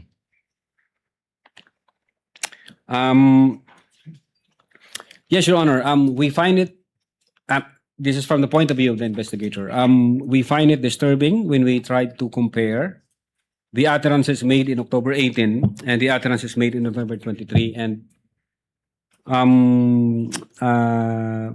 may nakita ho kami doon, at least 3 o 4 na medyo sabi ko nga disturbing from the point of view namin. Disturbing. 3 or 4 na disturbing na utterances, Your Honor. utterances. Now, let's go to that. So you said you compared the utterances in October 18 tsaka November 23. Sabi mo, you found at least 3 or 4 disturbing statements. Tama ba? Now, ano ba yung 3 statements na ito? Your Honor, we are trying to establish the patterns and the consistencies of those utterances. For instance, nung October 18, ang sabi niya is, walang number 1 ang Pilipinas na to. Para sa akin, number 2 lamang ito. Walang number 1. And then we compared it in November 23. Ang sabi niya, ni-reiterate niya, I do not recognize anybody above me. That's number 1, Your Honor. The number 2, ang sabi niya nung October 18, hindi marunong maging presidente yung nakaupo. Kasalanan ko ba yon? And then we compared it in November 23. Ang sabi niya doon, this country will go to hell because that person who sitting, sabi niya, doesn't know how to be a president and who is a liar. All right. The number 3, ang sabi niya sa October 18, meron akong 5 impeachable offense na alam kay BBM pero papasabad dyan sa House. Siyempre hindi. Then kinumpare namin yung November 23. Ang sabi niya doon is he was lying through his teeth para makuha lang yung boto ng mga tao. And then nagmura na siya, PI ka, BBM, Lisa Marcos, and Martin Romualdez, Your Honor. What do you mean by PI? Putang ina, sir. Okay. You said that you found these 3 comparisons disturbing. Now, these 3, ano yung significance ng 3 comparisons nito sa investigasyon nyo? Kung meron man. Yes, Your Honor. Based on these patterns and consistencies in the utterances made by the Vice President, it appears that these statements have tendency to stir up the people against the government, have tendency to disturb the peace of the community, have tendency to undermine the peace and order, the public peace and order, sir. Now, Mr. Witness, given all these findings, sinabi mo, seryoso, tsaka totoo, yung mga pagbabanta ng Vice Presidente, anong ginawa ng division mo, kung meron man, in relation to the investigation? We executed, Your Honor, affidavit of investigation, and we recommended criminal charges. 3 counts for grave threats and 1 count for inciting to sedition, sir. Your Honor, now, na-mention mo yung affidavit of investigation. For clarity, anong date ng affidavit of investigation na nasabi mo?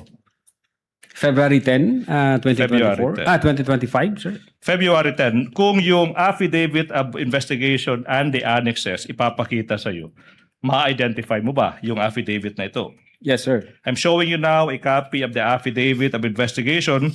May petsang February 10, 2025. That is previously marked for the prosecution as Exhibit P Roman numeral 4-3. You peruse the documents and access. I move that the defense be allowed to peruse the same. And the question is, what do these documents have? What relation, if any, do these documents have with the documents you mentioned?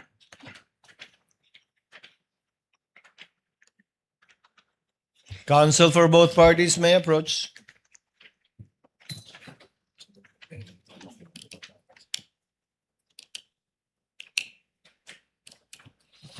Manifestation, Your Honor. Counsel for the respondent may proceed. Your Honor, we just like to manifest, Your Honor, that the marked document, permanently marked by the prosecution, does not contain any annexes, and the other set of documents that he is comparing it to has annexes, Your Honor. I can reply to that, Your Honor, please, if I may. Counsel for the prosecution will please reply. Number one, the affidavit of investigation, the annexes thereto, ay makikita yung mga annexes, most of them, as separate documents that have been pre-marked. Ulitin ko, yung mga hinahanap ng depensa ng mga annexes sa affidavit of investigation, nasa record ng Senado yan because na-marka separately, because they have been identified separately also by the previous witness. I hope that satisfies. Counsel, what does counsel for the respondent say? Your Honor, is that an admission that the affidavit of investigation was stripped of its annexes? No. Your Honor, if I may, ang klaro namang sinabi ko. Can I reply to that, Your Honor, please? Chair would like to clarify the matter instead. Are all the annexes listed and identified in the footnotes of the affidavit of investigation marked or pre-marked by the prosecution? I can answer that. Most of them, Your Honor, please, and I can identify ano yung mga hindi na marked tsaka yung reason. So most, not all. Yes, Your Honor, please. And for the record, that the affidavit of investigation that the witness is identifying and that you have marked does not contain any of the annexes mentioned in the affidavit of investigation, without prejudice, of course, to the annexes Yes. that you already marked Yes, Your Honor. and identified by either this or other witnesses. Yes, Your Honor. Not attached specifically to the affidavit, but found in the same record of the Not court. attached to the document that the witness is identifying right now. Yes, Your Honor. Does that satisfy the counsel for the Your Honor, we're respondent? not objecting as to how they marked it. We're just manifesting it for the That record. it's not there. Yes. Yes. So noted. Witness you. may answer. Yeah, this is the same document that I. Okay. Yeah, you have. Your Honor, this is the same document that I mentioned. Okay. May proceed, Your Honor, please. You may proceed. Now, Attorney Lotok, sorry.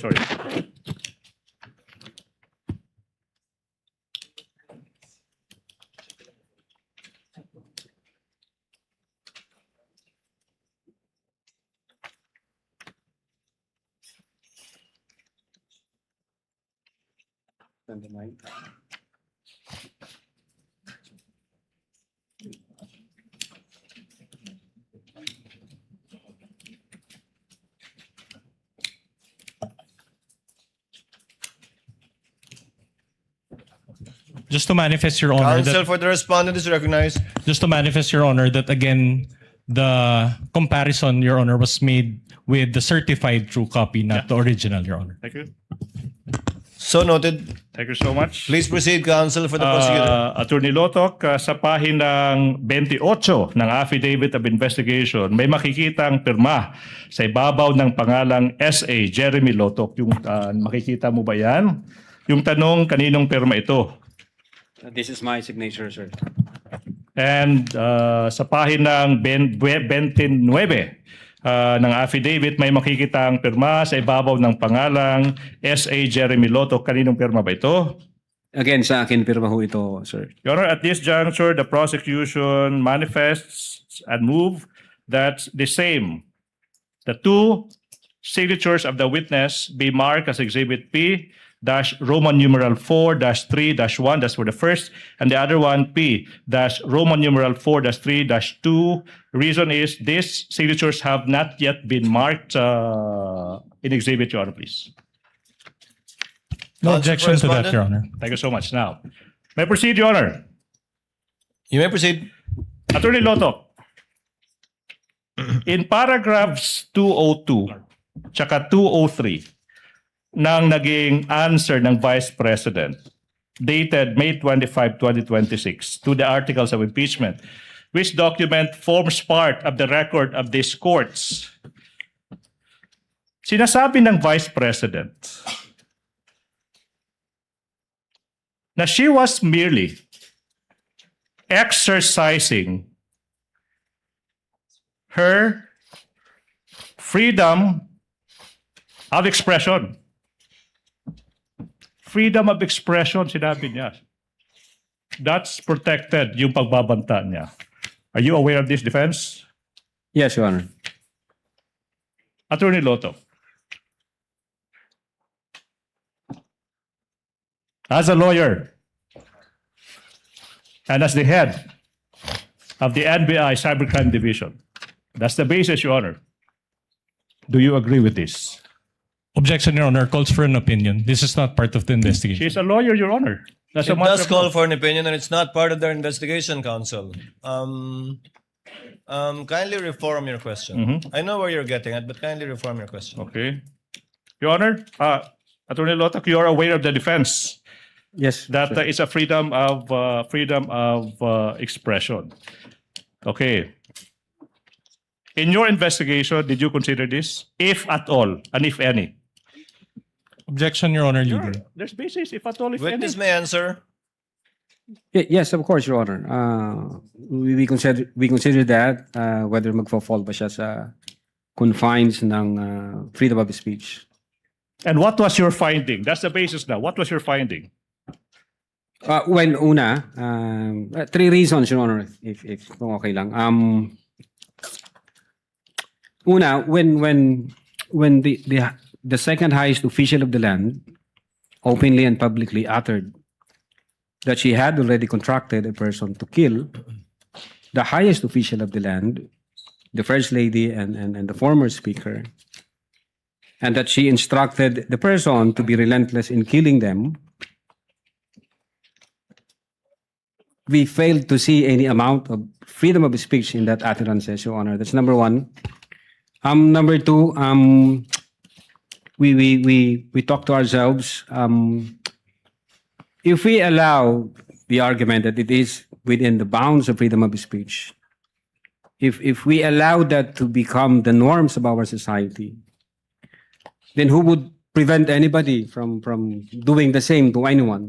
Pwede na pong sabihin, patayin mo si senator ganito pag itong nangyari, patayin mo si congressman ganito pag ganito ang nangyari, patayin mo si justice ganito pag ganito ang nangyari.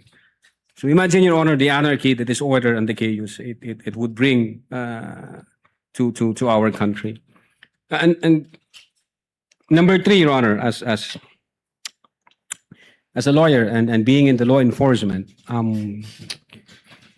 freedom of speech protects lawful expression, but it does not protect utterances that satisfies the elements of a criminal offense, like this one, Your Honor. Satisfies the elements of a criminal offense like this one. Ito yung tanong now. Attorney Lotto, based on your finding, based on your affidavit of investigation, did the Vice President commit a crime? Based on our Objection, findings, Your Honor, leading and calls for conclusion of law. Based on his investigation, let the witness answer. Sustained, but the presiding officer will ask the question to the witness. Based on your investigation, Attorney Lotto, yes, sir. was Yes, there Your Honor. enough basis to file a criminal complaint, as you did, for the crimes you charged the Vice President with? Prima facie evidence only, huh? Not as to whether or not she indeed committed it or not, because only a court of justice can determine that. Yes, Your Honor. Based on our findings, we believe that the Vice President committed the crime of grave threats and inciting to sedition. Only insofar as satisfying the requirement of prima facie evidence sufficient to file a case.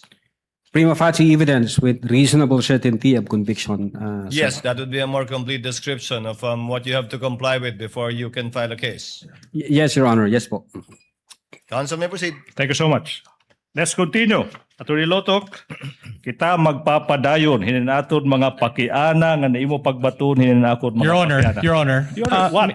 What's May your objection? I be allowed to make a manifestation? Your Honor, as I understand, only Filipino and my goodness. English was... Be careful. because I cannot understand, Your Honor, what he was saying. So can we just ask that he states his statement in Filipino or English, Your Honor? Your Honor, Filipino language encompasses all the languages, dialects. It includes our very own waray-waray. But Council, the rules state only Filipino and English, but I will let it go once in a while, but not each time. we will Yes, Your submit, Your Honor. Thank you, Your Honor. You may proceed, Council, for the prosecutors.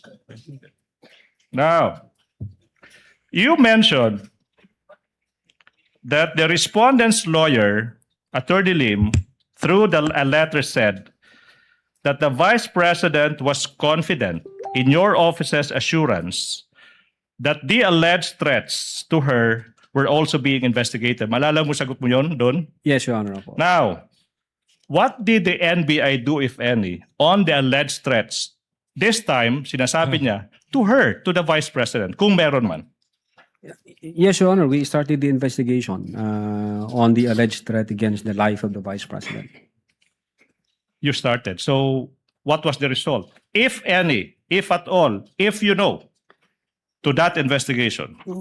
Well, Your Honor, the fact that we issued a letter dated December 2, 2024, we informed the Vice President that we are investigating on that alleged threat against her life and that we want information, any information that would give us any investigative lead on that matter, Your Honor. Unfortunately, the Vice President did not appear. So wala ho kaming makitang pagsisimulan na imbestigahan. Well, naging may nakita kami sa I think 75 PNP personnel insofar as the security of the Vice President is concerned. Per record sa news na inalis sa BPSPG and then inilipat sa Manila. Okay. And I think the reason being is that may issue ng peace and security kung di ako nagkakamali. Yun po yung Nakita niyo? medyo nakikita naming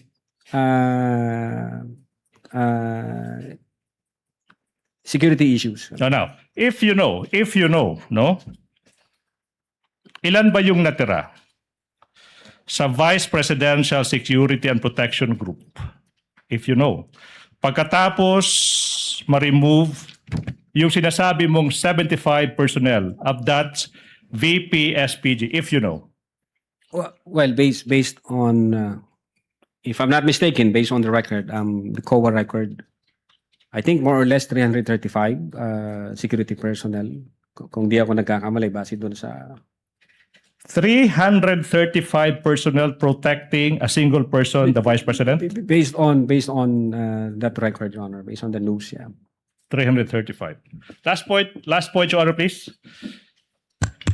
Wind up, Council. Yes, Your Honor.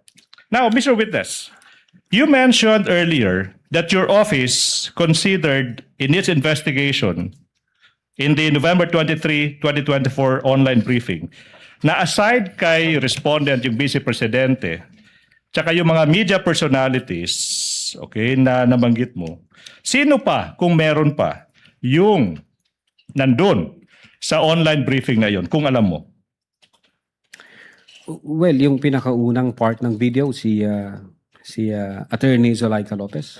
Attorney Zulaika Lopez. Now, yung tanong, Mr. Witness, ano yung na-observe mo kung meron man, okay, about Attorney Zulaika Lopez during that online media briefing? Objection vague, Your Honor. Oh, Your Honor, what's vague? Okay. Witness is smart enough to answer if he knows. Witness may answer. Thank you, Your Honor. Well, based on that video, it appears na nagko-complain si Attorney Zulaika referring doon sa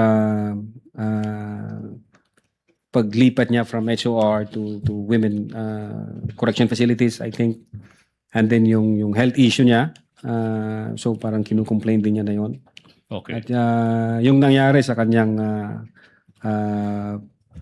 pagka-held in custody sa HOR. All right. Now, Attorney Lotok, what significance, if any, do these complaints the Attorney Lopez have, okay, in your investigation on the threats made by the Vice President in that online media briefing?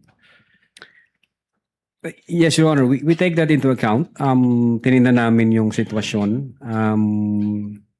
yung issue ni Attorney Zulaika. But when we see the bigger picture, taking all the pieces of the puzzle, it has nothing to do with the Vice President contracting a person, because even before Zulaika Lopez appeared in that video, the Vice President had already contracted a person to kill the President and Lisa Marcos and the former Speaker. And then when we consider all the facts and circumstances, the instance where Attorney Zulaika was complaining does not diminish, it does not alter, it does not affect the totality of the findings that we have in our investigation, sir.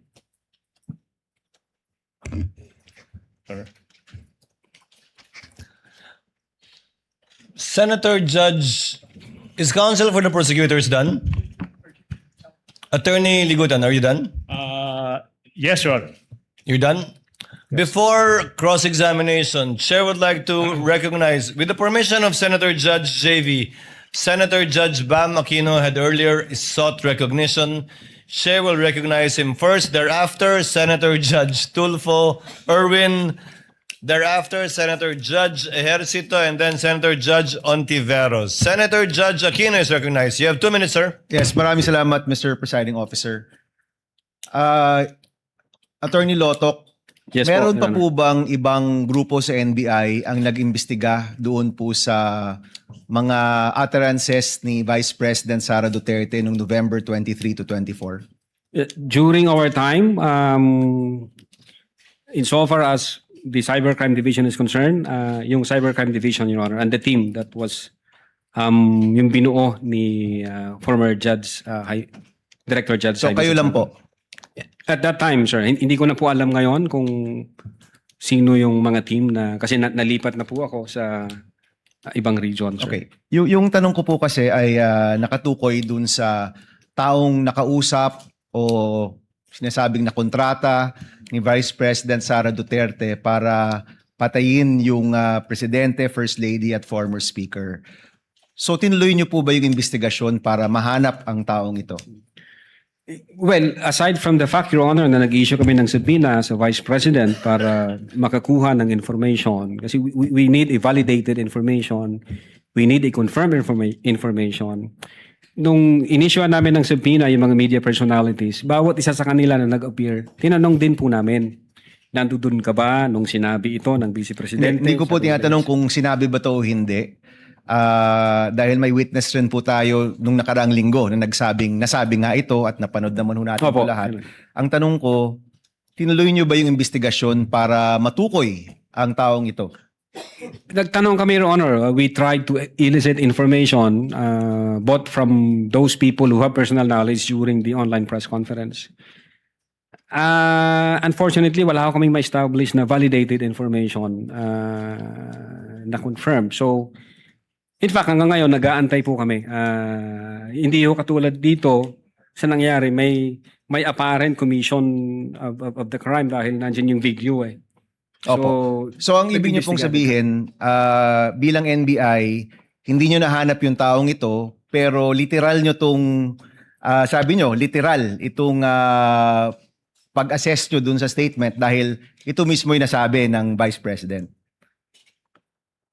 Well, Your Honor, if the second highest official of the land sinabi yan, it's hindi ho biro yan. Medyo mabigat ho yan at yung pagkasabi pa niya na may kasamang galit at mga pagmumura. So we took it very serious, Your Honor.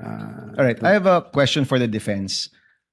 Sa lahat ng mga sagot ninyo, Attorney Vinluan, parang hindi ko nakita na tinanggi ng inyong kliyente o ng depensa na may nakausap ang Vice Presidente na tao para gawin yung mga bagay na ito. Tama ba? Wala ito sa mga sagot ninyo? deny that, Your Honor. You And deny? that is not accurate, Your Honor, and we will present evidence or counter evidence to prove Okay. that. So let me clarify. Sa lahat ng sagot ninyo so far, hindi pa nyo tinatanggi ito, pero in your time presenting evidence, you will deny that there was a person contracted by the Vice President. Your Honor, to clarify, I don't understand, Your Honor, when we were asked, but In your because answer, you have an answer. There is an impeachment we complaint. denied it, Your Honor. We denied it in our answer, which we filed before the Senate Impeachment Court. You denied it in your answer? Correct, Your Honor. If I remember correctly, ang nabanggit doon ay freedom of expression. Was there an exact statement there na hindi totoo na meron ngang kinontrata ang o kinausap ang Vice Presidente para gawin ito? We maintain our position that we denied it, Your Honor. Okay. It is there in our answer. Mr. President, I don't want to take up time, but I do want to check the official records and look for this because I don't remember seeing that in any of your answers, Mr. Your Honor, all allegations were denied. It's a general denial, a blanket denial. There were, that was the general denial, and there were also specific denials. Okay, we'll take a look, Mr. Presiding Officer. Hanapin natin to with, and if I may come back to this once we take a look at the records, Mr. Presiding Officer. The gentleman may do so at the appropriate time with the permission of Senator Judge Erwin Tulfo. Since nakatayo na po si Senator Judge Ejercito, ang papaunahin ko na muna siya. Senator Judge Tulfo, rather Ejercito is recognized. You have 2 minutes, sir. Thank you, Mr. Presiding Officer.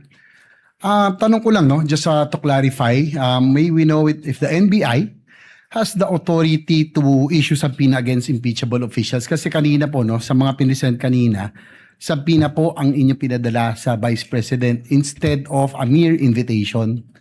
Yun lang po, clarify ko lang po. Yes, Your Honor. Under Republic Act 10867, the NBI has authority to issue subpoena. And as a matter of fact, the case involving the Vice President falls under Section 5, Paragraph G, which the NBI has primary jurisdiction to undertake investigation, Your Honor. Likewise, for the information may we know what constitutes a grave threat that will prompt the NBI to conduct an investigation as compared to a light threat? No, what are the elements that are needed to be present to be considered a grave threat? Well, for grave threat, Your Honor, if naalala ko siya, if a person threatens another person with the infliction upon the latter's person, property, or honor, or that of the latter's family, with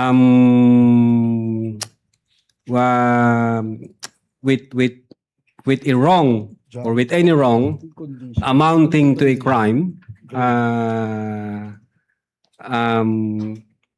if that threat is with condition or without condition, or with involved with monetary consideration, yun po, Your Honor, yung kabuuan nung sa grave So threat. yung grave threat po, may condition or wala condition? The crime of grave Clarify threat, na po. Your Honor, can be committed with or without condition. With based or on the without law, Your Honor. Yeah. condition. So as an investigator, have you ever investigated and filed a complaint for grave threats apart from this one? Again, Your Honor.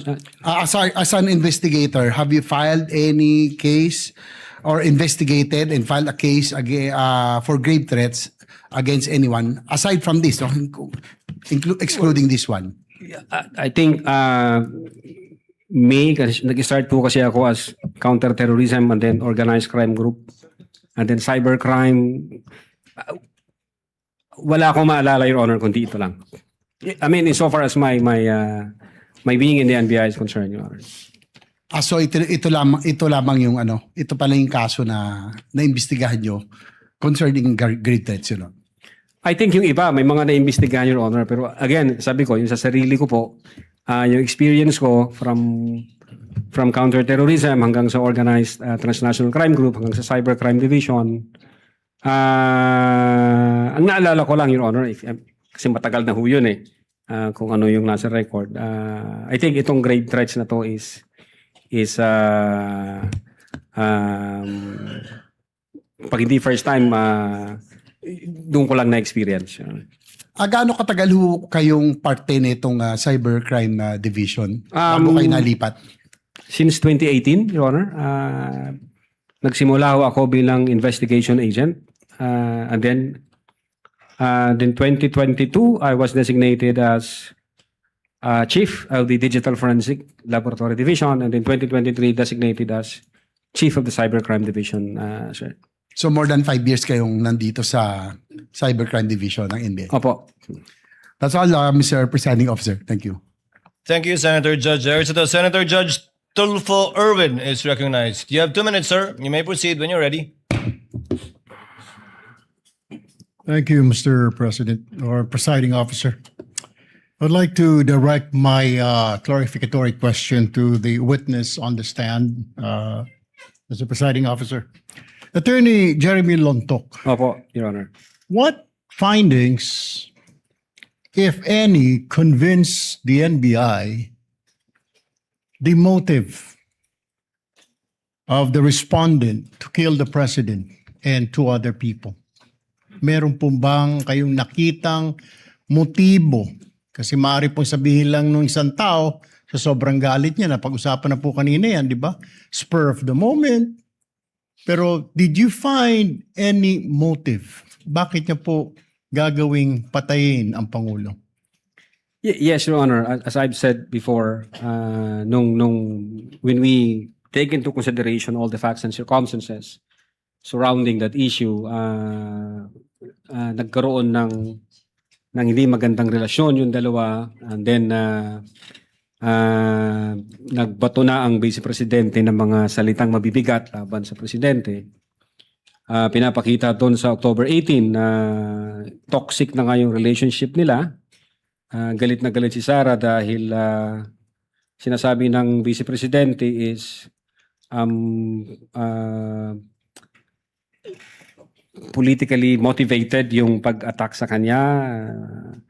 And then at the same time, pinagtutulungan siya ng buong gobyerno. So, then na-trigger ho yun, if my memory serves me right, nung incident nangyari noong 23 November 2024. So parang nagpatong-patong na ho siya, convolution ng iba't ibang issue. So nakita ho namin talagang galit ang Vice Presidente sa Presidente. Okay. So you saw that the Vice President is very angry, right? Galit po siya. Did the investigation uncover any evidence, if there's any, that the respondent had taken steps to carry out these threats or these statements that she made in public and online? Did you have or did you cover any evidence? Your Honor, insofar as the Cybercrime Division is concerned, we focuses on the investigation on the alleged grave threats and inciting to sedition. Ngayon, pagdating doon ng whether or not meron na-execute na o may inutusan, I think ang makakasagot po niyan, Your Honor, yung aming director, kasi sa kanya po yung pool ng information. At the same time, yung jurisdiction na yan, nasa intelligence service po namin. Kami ho nasa investigation service. So, insofar as the NBI Cybercrime Division is concerned, at that time, nakafocus ho kami sa grave threat and inciting to sedition. But insofar as whether meron na bang in-engage ang Vice Presidente, jurisdiction ho yan ng aming intelligence service. At maybe ang makakasagot niyan yung aming director kasi siya po yung recipient ng full of information from different divisions and regions. You mean the inciting to sedition will be answered by the director, is that correct? Kasi parang hindi po natalakay kanina yung inciting to sedition. Is it? Well, Your Honor, the inciting to sedition, in our investigation, we were able to establish that those utterances from 18 October 2024, November 23, 2024, and other facts and circumstances, even the November 26, 2024, we believed that those utterances have tendency, Your Honor, to stir up the people, to go against the government, have tendency to disturb the public peace of the community, the peace of the community, and have tendency to undermine public safety and public order. And I think that's elements of the inciting to sedition, Your Honor.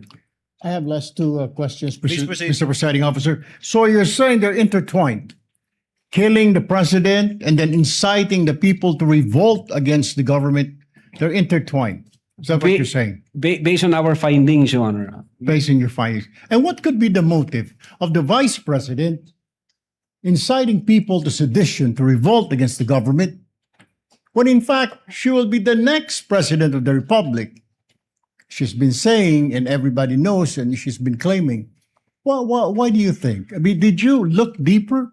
Why incite to sedition? I mean, when in fact you're the vice president. Usually, in our country, Mr. Witness, the vice president would run for presidency. What could be the motive? Well, Your Honor, what we have established is the fact that the relationship between the two were already hostile.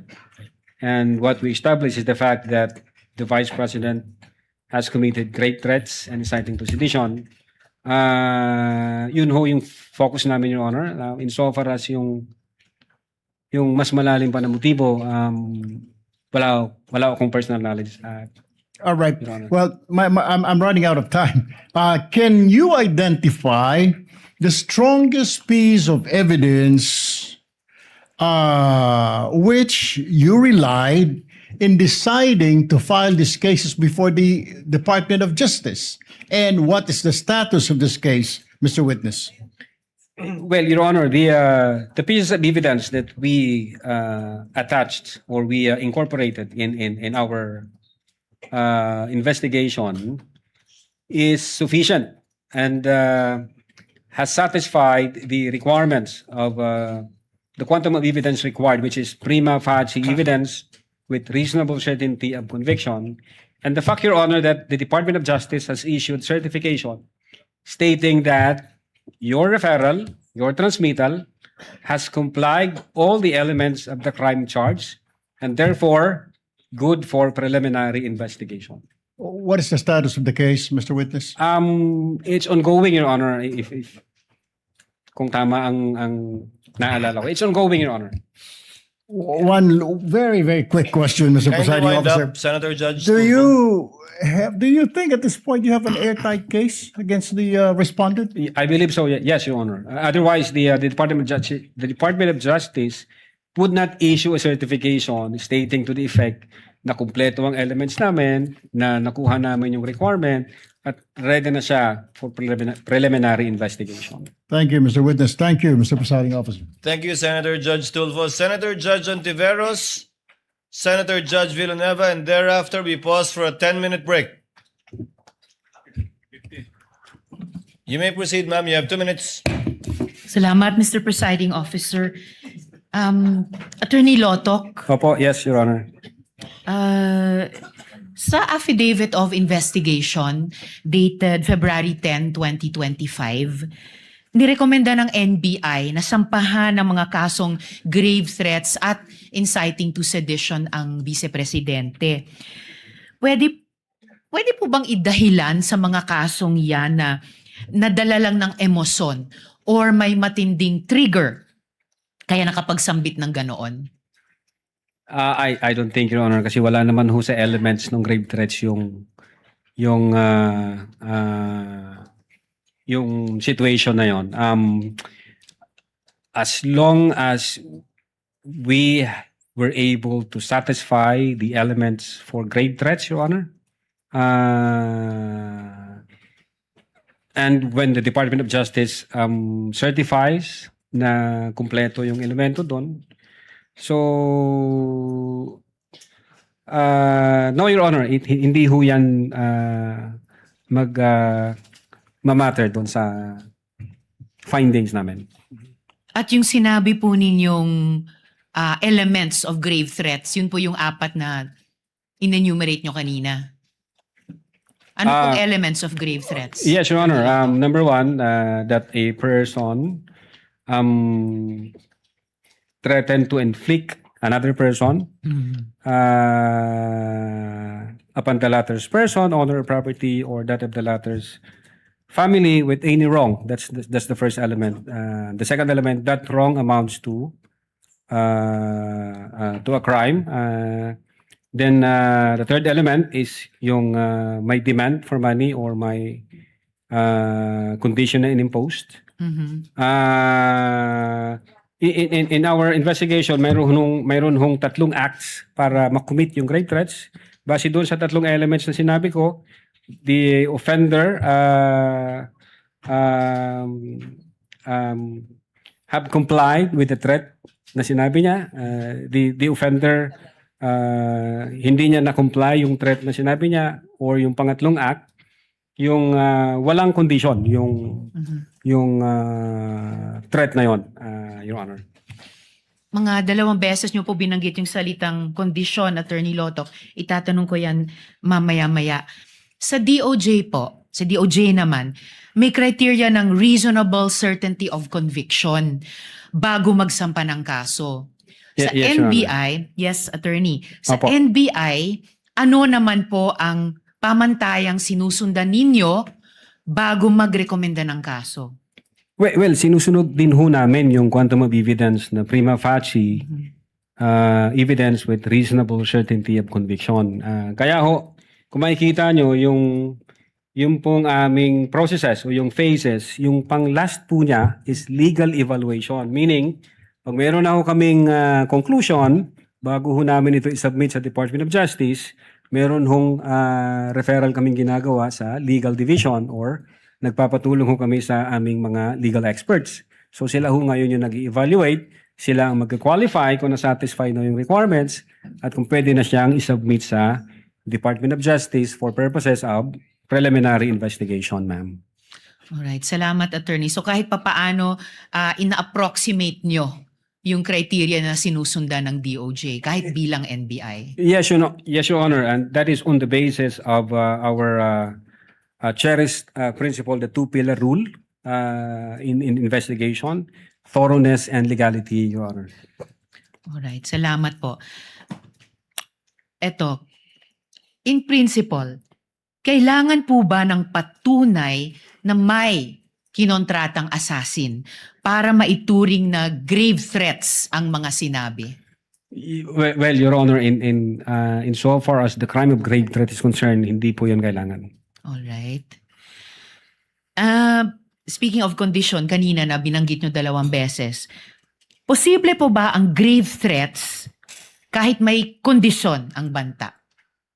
Ibig sabihin yung kapag ito nangyari sa akin, ito ay mga gawin mo. Kahit may kondisyon yung banta, posible po ba ang grave threats? Very much possible, Your Honor. As I have said, grave threats can be committed with or without condition. And as a matter of fact, meron akong naalalang isang case, SPO2 Jamaica versus Attorney Bangot. Ang sabi ho doon ni SPO2 Jamaica, if I lose my job, I will break your head, or I will. So it's for us, it's a kind of event-based condition na matitrigger yung execution ng threat pag nangyari yung event. But then when the Supreme Court nag-decide the Supreme Court at sabi niya, the threat was absolute. So it's sinabi ng SC absolute yung threat, Your Honor, Okay. hindi conditional. So parang ganito, akin sa situation dito, meron siyang sort of event-based condition na pag nangyari yung event, matitrigger ngayon yung threat na inatter ng offender, Your Honor. Masasabi pong may jurisprudence po dahil may nakikita kayong paghahalintula dun sa kasong ni rule ng SC, kaugnay ni PO2 Jamaica at itong kay Vice President. Yes, Your Honor. Alright. Huling tanong na lang po, Attorney Lotok. Bilang abogado po, as a general rule, kailan po masasabing lampas sa free speech ang pananalita at nagiging grave threats o inciting to sedition na? We consider the two tests. Number one, yung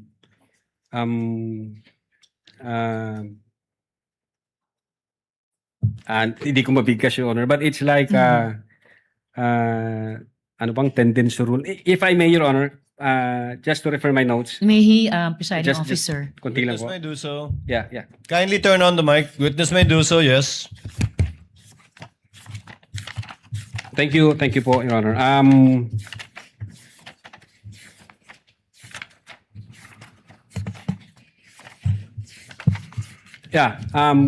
We consider, Your Honor, the clear and present danger rule and the dangerous tendency rule. But among the two, ang nakita ho namin yung the dangerous tendency rule. Meaning if the speech would have a tendency to create chaos or to create illegal acts, then that should be restricted. Pag may tendency ho na magiging ganon ang resulta.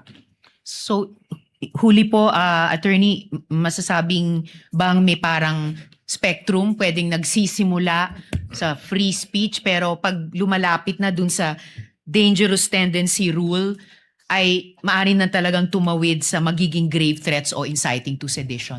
Yon. Yes, Your Honor. Pwede ho yun. Alright. Maraming salamat po, Attorney Lotok. Salamat po, Mr. Presiding Officer. Thank you. Noted and entered into the records. Senator Judge Villanueva, you have 2 minutes, sir.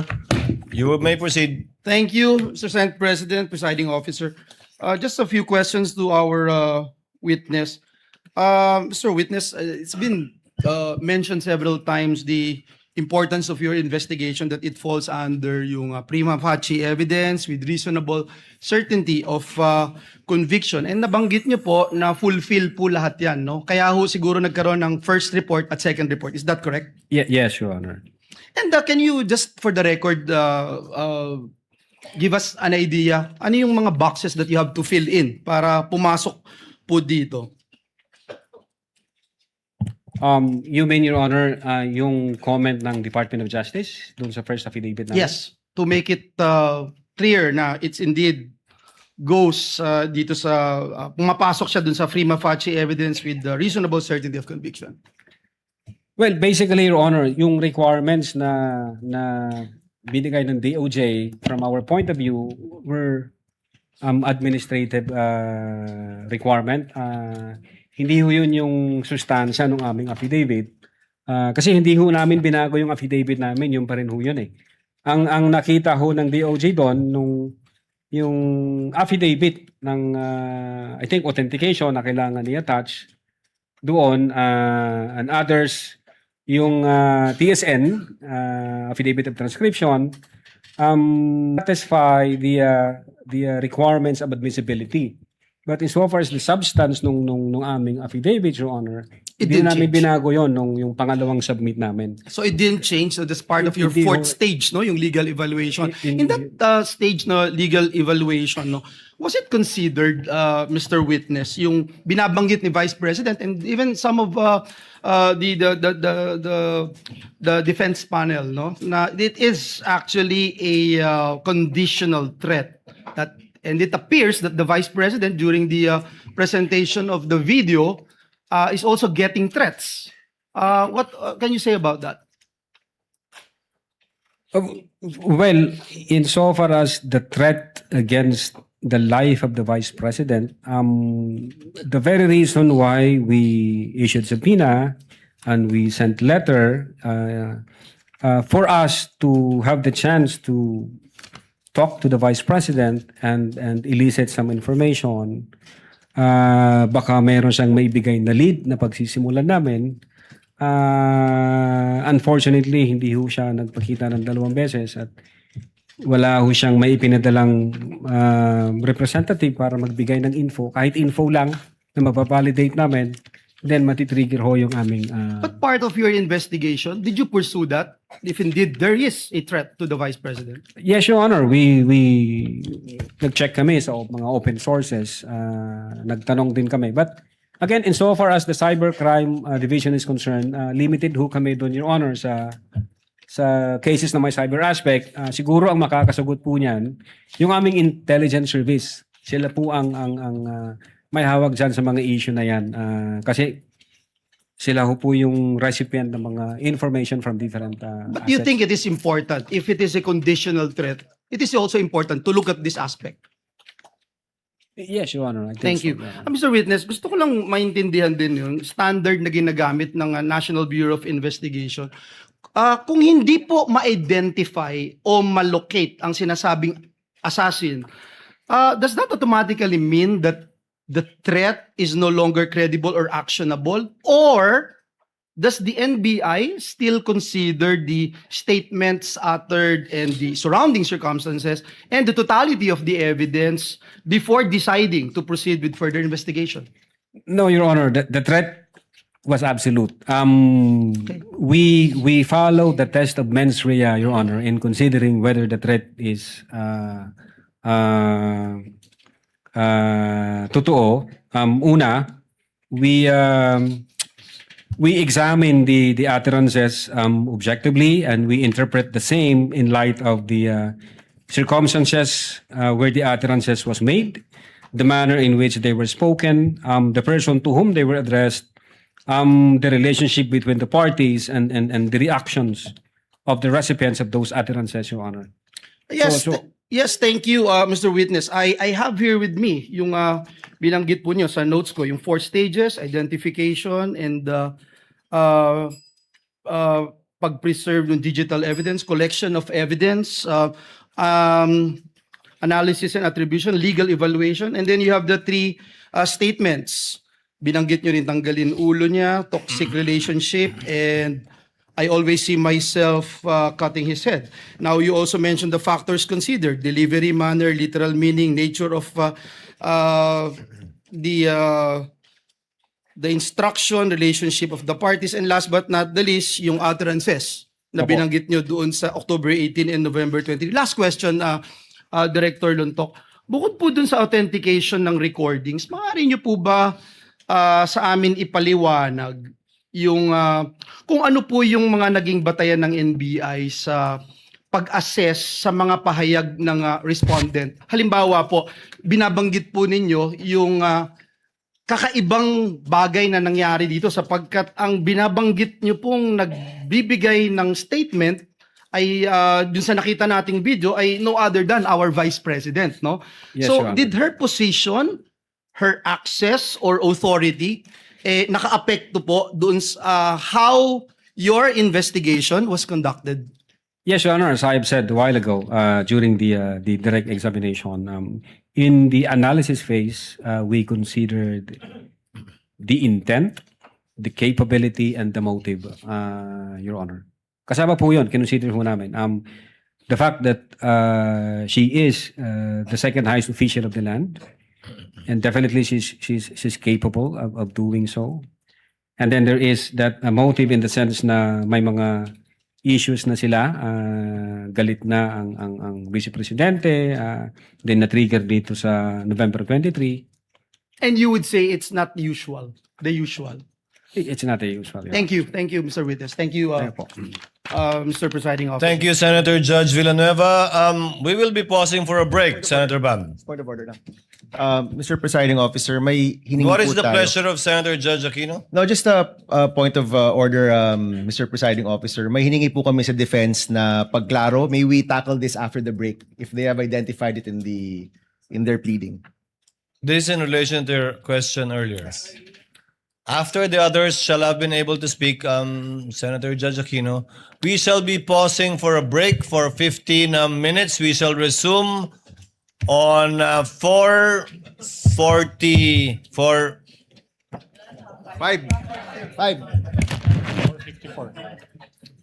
4:59 sana sasabihin ko eh. We shall resume at 5 p.m. When we resume, we shall recognize Senator Judge Tulfo, Senate President Gatchalian, and thereafter Senator Judge Cayetano and Marcos. Pero mag-CR.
The trial is resumed.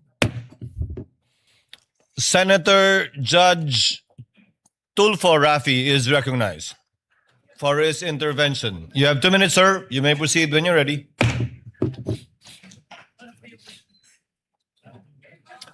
Maybe ask the secretary, the clerk of court, the location of the witness. Where is the witness? Kindly situate the witness at the witness stand.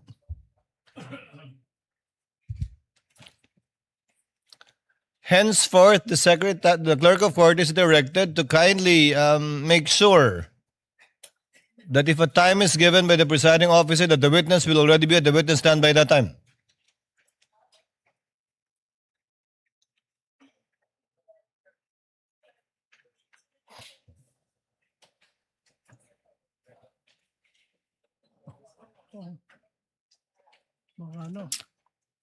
Mapupunta pa sa SM.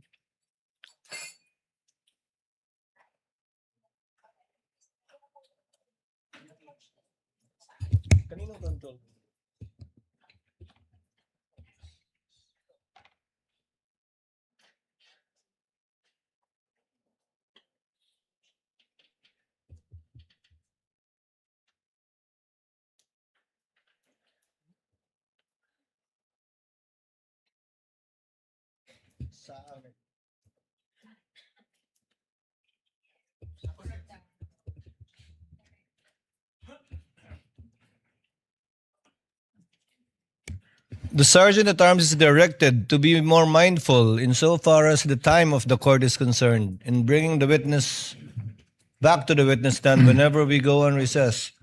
Attorney Locke, you shall be under the same oath. You may sit down. Thank you, Your Honor. Senator Judge Tulfo, you may proceed. Thank you, Mr. Presiding Officer. Mr. Witness, do you consider yourself as an expert when it comes to threat assessment? Threat assessment, Your Honor? Yes. An experienced investigator, Your Honor. There's a difference between an investigator as opposed to threat assessor. Somebody who assess a threat being given against a person or individual. Kasama dyan, halimbawa, mag-imbestiga ka, tatanong ka sa mga testigo, tatanong ka sa mga taong nakarinig tungkol doon sa banta, titingnan mo yung security detail niya, saan siya nakatira, etc., etc.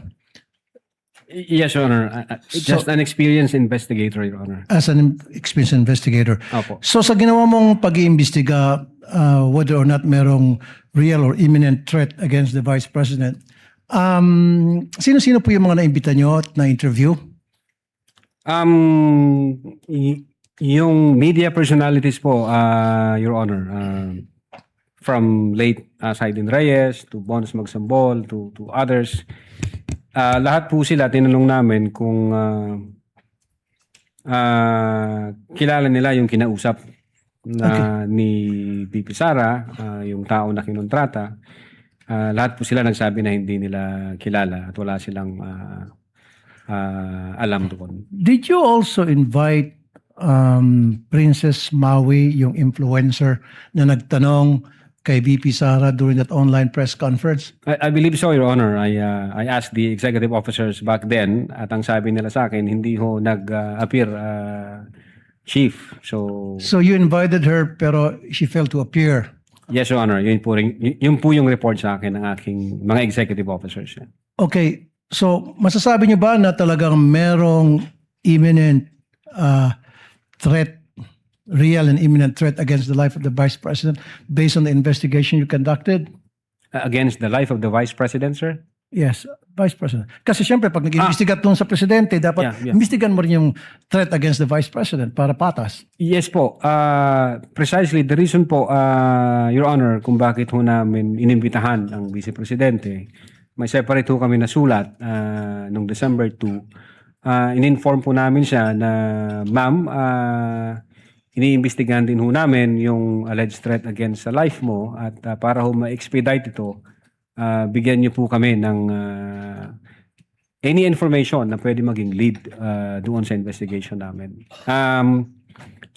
Unfortunately, wala ho kaming na-receive na information. Hindi naman po kasi nag-appear ang ang Vice President, Your Honor. Pero nagpadala ba siya ng representative to represent her doon sa sabina ninyo na pinadala sa kanya? Nagpadala siya po ng representative and then with a letter, sir. In fact, 2 beses po yung letter na yon. Yung unang letter niya, ang sabi niya hindi siya maka-attend kasi nga meron siyang office matters to attend to. Yeah. Sorry to cut you off. Napakinggan na natin yan para mapaiksi tayo. So, sino yung representative na pinadala niya at ano na pag-usapan ng NBI investigator at saka ng representative ni BP Sara? I think it's Attorney Paul Lawrence Lim, kung di ako nagkakamali. Ang kumausap sa kanya, Your Honor, yung dating Director Jaime B. Santiago. What was discussed during that meeting between attorney, ano pangalan ulit?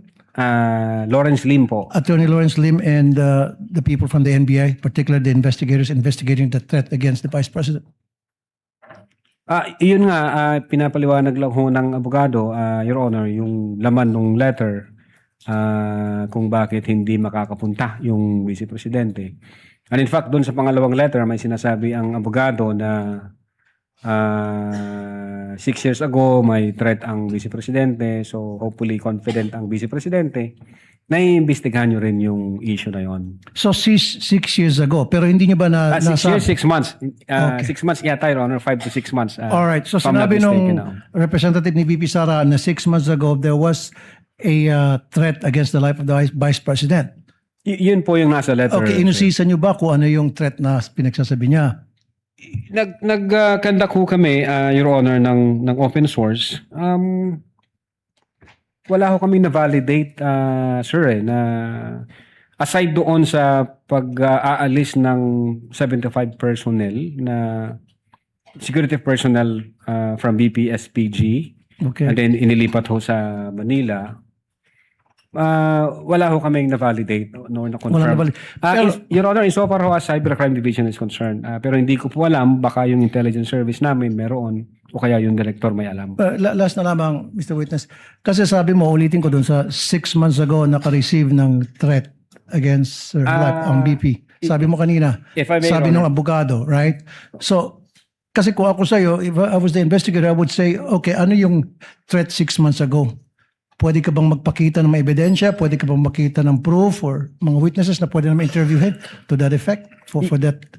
Your Honor, ang nag-usap po, Your Honor, si the then Director Judge Jaime B. Santiago at saka yung lawyers, Your Honor. So, okay. Last na naman po. Now, can you say in certainty na talagang wala o meron threat against the life of the Vice President? I cannot... Based on your investigation, based on your experience. Well, given na wala ho kaming validated information at confirmed any data, hindi ho ako makakapag-comment, Your Honor. Kailangan ko po yun. Thank you, Mr. Witness. Thank you. Thank you, Senator Judge Rafi Tulfo, Senate President Gatchalian. Thereafter, Senator Judge Alan Cayetano. Thereafter, Senator Judge Amy Marcos. You may proceed, Senate President. Thank you, Mr. Presiding Officer. Mr. Witness, narinig ko kanina nung tinatanong kayo ng prosecution na yung statements ni Attorney Zulaika Lopez ay walang kinalaman dun sa threat na ginawa ng Vice President. Tama po ba? Kinonsider namin siya dun sa totality ng aming investigation. Then nakita namin na even before nung situation ni Attorney Zulaika, base doon sa attirances ng Vice Presidente, meron na ho siyang kinausap. So, yan ang next na tanong ko. Ibig niyo ba sabihin na even prior to this video, meron na siyang nakausap na kinontrata? That's the attirances, Your Honor. Ang sabi niya, huwag kang mag-alala, ma'am, sapagkat may kinausap na akong tao. Ang sabi ko sa kanya, pag namatay ako, patayin mo si BBM, si Lisa Marcos, si former speaker. So, nakita namin, may kinausap na siya. Even before the press conference was held on November 23, 2024. So base sa kanyang statements, sa inyong pag-aanalitika, meron na siyang nakausap na kinontrata? Yes, Your Honor, and we believe na hindi naman ho magsisinungaling ang Vice Presidente noon kasi galit na galit nga po siya. Meron dito sa mga tanong ng counsel ng prosecution na yung mga term na ginamit nyo, serious and real threat. Tapos meron din kayong sinabi na serious and threat is actionable. Nasabi niyo yun over the course ng mga pagtatanong. Threat is actionable. I don't remember, Your Honor, using the word threat. Actionable threat, Your Honor. Threat is actual, sorry. Threat Opo. is actual. No? So, I take this to mean na meron talaga siyang kausap na kinontrata. That's what we believe, Your Honor.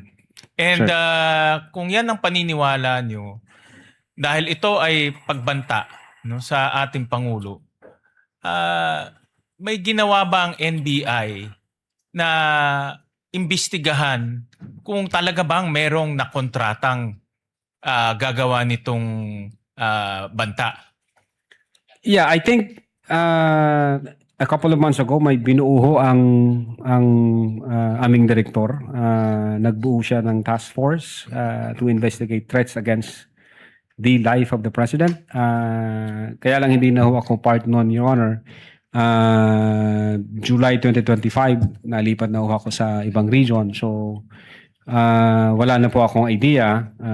I think yung intelligence service namin at yung director, yun ho yung pwedeng makasagot, Your Honor. Actually, yun ang next na tanong ko dahil tayo dito sa ating bansa, sanay tayo sa whole of government approach, whole of nation approach. Dapat merong whole of agency approach, in this case, the NBI. Ang tanong ko, meron ba kayo mismo o kasama ba kayo mismo doon sa pag-iimbestiga ng actual na threat, yung pagkontrata ng tao na pwedeng gawin itong threat na ito? I believe so, Your Honor. The fact na mayroong binuong special task force. At kasali kayo doon? Hindi po ako kasali, Your Honor. Bakit hindi kayo kasali doon? Ako nagtataka dahil kung banta to sa buhay ng ating Pangulo at nanggaling sa opisina ninyo yung source, dapat kasali kayo. You mean, Your Honor, since nasa regional office ako, nung nagbuo ng task force, definitely itatap nila yung mga regional offices. Na meron ba dyan sa region ninyo na information o intelligence na ganito? Meron hong ganong practice, Your Honor. Pero kayo mismo, kasali ba kayo doon sa nag-imbestiga nung actual, yung kinontratang tao? At meron bang nakitang ganon? Hindi ko masasagot yan, Your Honor. Ang makakaalam po niyan, yung aming intelligence service kasi nasa 40 po nila yan at ng aming director. At meron bang ginawang coordination? Kasi ito, Pangulo, no less than our President. Meron bang ginawang coordination kayo o yung binuong task force ng NBI kasama ang nag-coordinate sa NSC, nag-coordinate sa PSG at sa iba pang mga national agencies? Dahil Pangulo natin to eh. Opo. Meron bang ganun na ginawa kayo o yung binuong task force? Well, insofar as the Cybercrime Division during that time, ang focus ho namin is yung investigation dun sa threat against the life vis-a-vis yung November 23, 2024 utterances.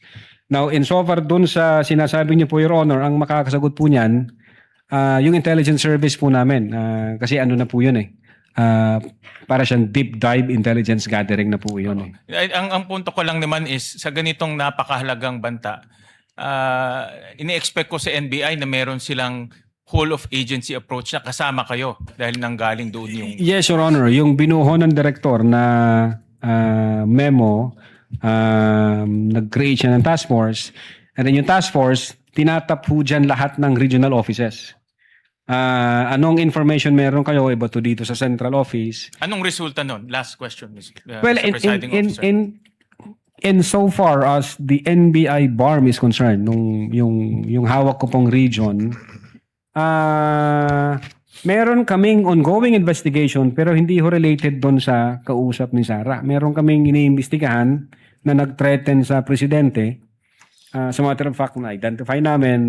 So, ongoing pa siya. Nag-aantay lang kami ng order galing sa taas kung ano yung guidance. Sir. Thank you, Mr. President. Thank you, Mr. Senate President. Noted and entered into the records. Senator Judge Alan Cayetano is recognized. You have 2 minutes, sir. Mr. President, susundan ko na yung kay Senator Win, Senate President. No, Yes po, Your Honor. Yeah. Good afternoon, Mr. Witness. So, dediretsuin ko na, no? So, what we're trying to figure out here kasi is, are you really investigating whether may threat kay VP Sara and whether she threatened the individuals mentioned, including the president? Or are you only investigating the video and finding kung meron siyang crime? So, I asked Agent John Mark Calilum, hindi daw niya kinausap ang sabi ko PSG, pero PSC na sila ngayon, di ba? Presidential Security Command. So Opo. did you speak to the Presidential Security Command about the threat on the President? Your Honor, in terms of correspondence between the Presidential Security Command at yung NBI, ang makakasagot po niyan yung director. Kasi hindi ko alam kung may usapan po sila. Meron ho kasi kaming tinatawag na need to know basis. Ang focus lang ho namin as... The problem with your answers, witness, is that kung yan ang sagot mo parati, hindi mo inimbestigahan ng husto. Hindi ho. Because you didn't get the information from your intelligence. You did not get your information from the task force. You did not get your information from the Presidential Security Group. Did you talk to the CIDG? Your Honor? May you answer first. Did you talk to the CIDG?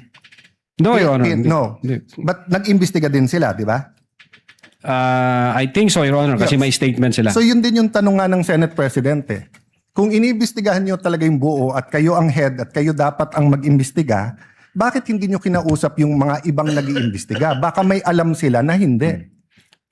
Yung usapan po na yan, it's a matter of intelligence.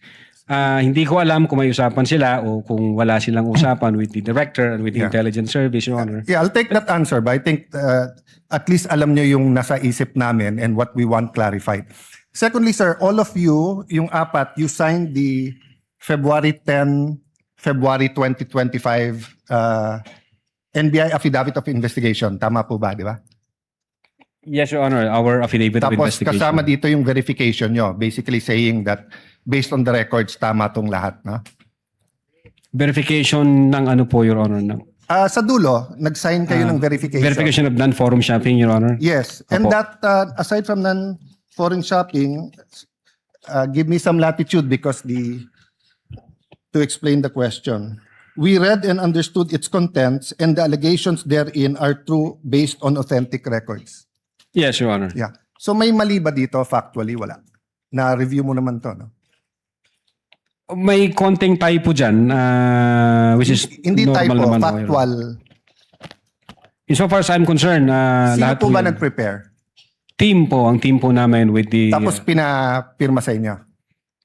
Hindi ho, kami ho nagtulong-tulong mag-draft ng affidavit of investigation, kung ano yung legal basis namin, and then we agree and we concluded na ito yon. Then ito yun. someone And then, typed it up, then you signed.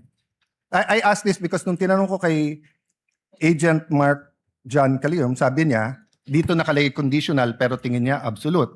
You answered the same thing, it's absolute, pero dito nakalagay conditional. The utterances itself, Your Honor, is what we called event-based condition, ang classification namin. Okay. Yun yung utterances, Your Yeah, Honor. I'll take that answer. I think mas factual yun. But sa paragraph 51, was VP Duterte ever Secretary of the Department of Justice? No, Your Honor. Department of Education. Nakalagay dito, to recall, VP Duterte resigned as the Secretary of the Department of Justice, and she herself admitted that her relationship with the President has become toxic and she would imagine her strangling him and cutting off her head. That's typo, Your Honor. That's not a typo. A typo means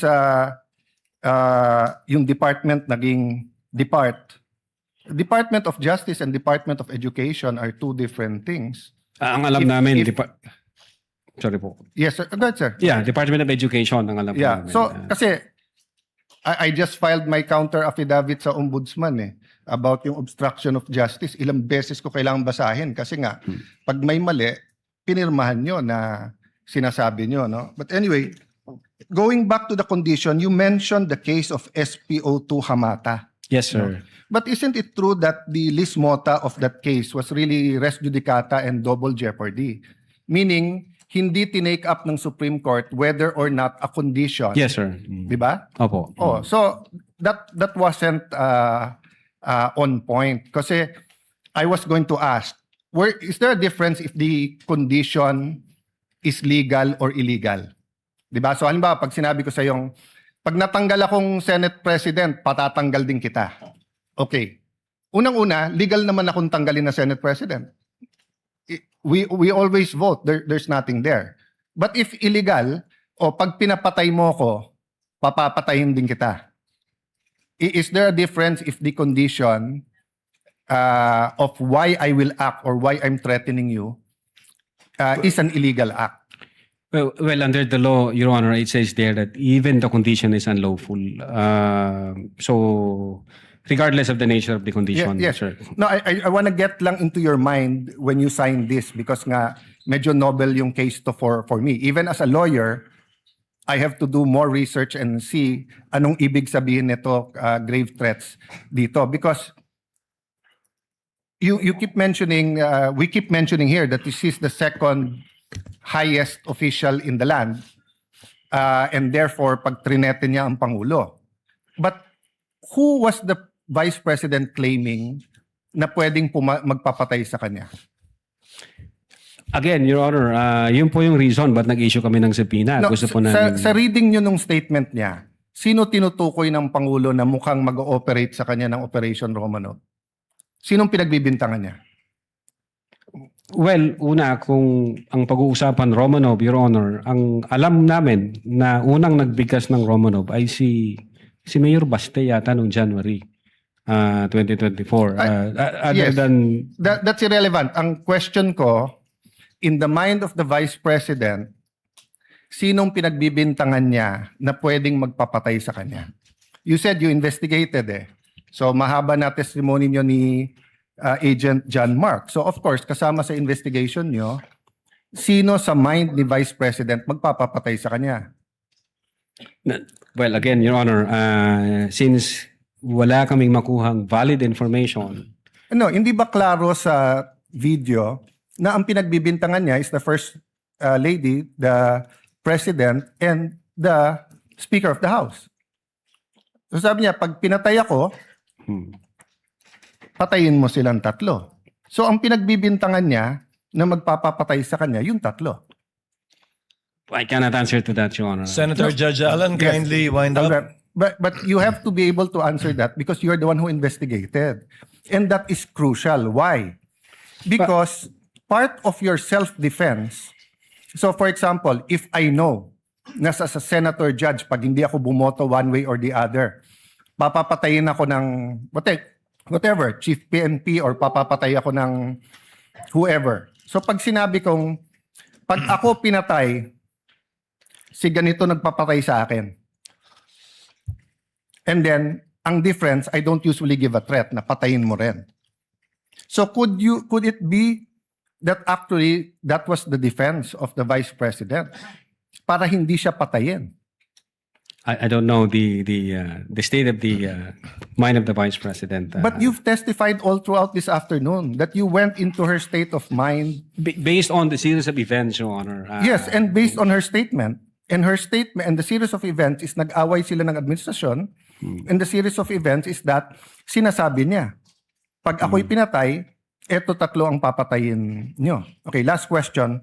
Kay Attorney Lopez, tinanong din to ng Senate President ni Senator Tulfo. At di ko na itatanong pero napahapyawan ni Senator Erwin din to yung tungkol yung sinabi ni si Attorney Lopez, sabi mo, even before kasi nangyari yon, nakausap na ni Vice President yung papatay. That's the literal meaning of the statement. Yes, that's the literal meaning. But did you believe her? Well, she's the Vice President, sir. So she also said freedom of expression. So you also believe her? Not based on the evidence that what we gathered, sir. No, okay. So I'll stop there but I'll read to you. Sinabi niyo kasi sedition. Pero tignan niyo po yung page 25 nung sarili niyong affidavit ha. Si Princess Maui, ang sinabi niya, ano po ba ang pwede niyong maging remedy para matapos na ito, lalo't nagsisigaw na po ang taong bayan na mag-people power na. So actually, I would consider ang nag-uudyok si Princess Maui. Of course, we can discuss people power but Pero tignan niyo po ang sagot niya after yung sa pagpatay. Ang laban ay wala dyan sa EDSA, ma'am. Wala dyan sa mga highway. Ang laban, ma'am, nandun sa loob ng palasyo. Yan ang problema. We appreciate yung expression nyo ng disgust, ang pagkamuhi, ang hopelessness, kasi it reflects kung ano nararamdaman ng maraming milyon-milyon. Alam ko yan, ma'am. Kahit saan ako pumunta, ang sasabihin, binoto namin dahil sinabi mo, iboto namin. So if I look at that statement, parang baliktad. Parang sinasabi niyang huwag kayo mag-people power. Hindi, actually, kung babasahin po natin yung buo, may sinabi siya doon na natutuwa siya sa ginagawa nila. Sa ginagawa nila na active nagrarally. Pero sa people power, ito yung exact. But I won't argue with you. I'm just trying to get into your frame of mind. Yes, Your When Honor. do you believe her and when do you not believe her? And what did you actually investigate? We based everything on the evidence that we've gathered. Thank you, sir. Presiding Officer. Thank you, Mr. Witness. Opo. Thank you, Senator Judge Alan Cayetano. Senator Judge Marcos, thereafter, Senator Judge Aquino. Senator Marcos, you may proceed, ma'am, when you're ready. Thank you very much, Presiding Officer. And Attorney Lontok, Yes, ma'am. maupay nga pag-abot din Mapaya hindi kulog, ma'am. ha aton Senado. Opo, ma'am. Okay, I'd like to affirm lang yung sinabi mo kanina na nung nangyari nga itong hating gabi na interview ni Vice President sa Zoom, agad-agad in-orderan kayo, in-instructionan ng NBI na mag-imbestiga. Tama po yun. Hindi po, Your Honor. Sabado po yon, lunchtime, mayroon kaming meeting ako with the then Director Santiago. I think between 12 noon and 1 p.m. And then mayroong instruction na nanggaling kay Delta Santiago na, Jeremy, may kumakalat sa social media, may mga utterances na ginawa ang Vice Presidente. Imbestigahan natin. Since may cyber aspect ito, imbestigahan nyo na. Doon po nagsimula yon. Tama. So anong araw yon? Kasi andito sa inyong affidavit of investigation at yung sinabi ninyo na on even date. Ang tinutukoy mo ba yung November 23 din? November 23, ma'am. Kasi natapos ho ang... Oo, gabing-gabi kasi yon di ba? Madaling araw po ng alauna, ma'am. That's right. So, nag-meeting kayo kaagad-agad? Ganun ba? Hindi, ma'am. Hindi po kasi namin alam yun. Kailan kayo inutusan na mag-imbestiga? During lunchtime, nung may meeting kami ni then Director Santiago, pero iba ho ang iniimbestigahan namin krimen. Kailan kayo sinabihan ng DOJ na mag-imbestiga? Anong araw? That same day, ma'am. Kaya nga, November 23. November pa rin. 23. Oo, pareho lang. Yun ang sinabi ninyo kanina nung tinatanong kayo ng counsel ng prosecution. Yan din ang nakasaad. On even date ang nakasabi sa inyong affidavit. Yes, ma'am. Okay. So, nag-umpisa na kayo. Kwento nga ninyo, four-phase yung investigasyon. Nag-umpisa sa identification. Nagbigay kayo ng hash value. Nag-preserve kayo ng data. Pagkatapos nag-research kayo. Subsequently, sinabi mo na meron kayong open source intelligence search at natuklasan ninyo na meron palang October 18 video na press con na naman ni OVP na nasa Facebook at may mga sinasabi na naman na puputulin yung ulo. Tama ba yon? Yung October 18 ang nakita ninyo? That's the continuation in the analysis phase, Your Honor. Oo. Yes, Your Honor. Kasi nag-research na kayo, no? Bilang fourth phase nga ng inyong investigasyon. Tama po ba? Hindi po, Your Honor. Yun yung third phase ho, yung analysis and attribution. Sa analysis pa at attribution. So third phase. Pero bandang huli na. Ang pinagtatakahan ko, kung inutusan kayo ng November 23 na magkaroon ng investigasyon, bakit napakaaga? November 6, 2024, a subpoena was issued to ABS-CBN requiring them to submit an authenticated copy of the video pertaining to the 18 October press con. Nandito to sa affidavit ninyo, nasa page 8, number 14. Kung inutusan kayo noong November 23, ang ibig ba sabihin, November 6 pa lang, minamanmanan na si Vice President?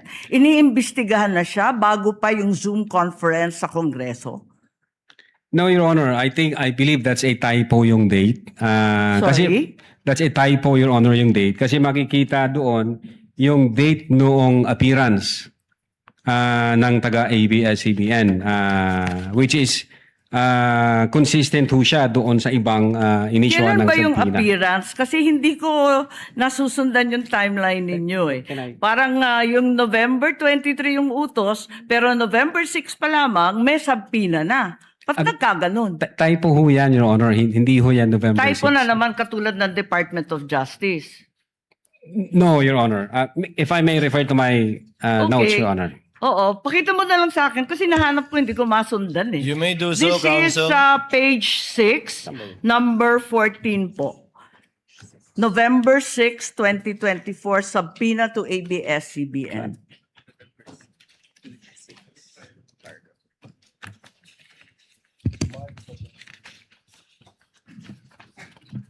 Yung subpoena mismo.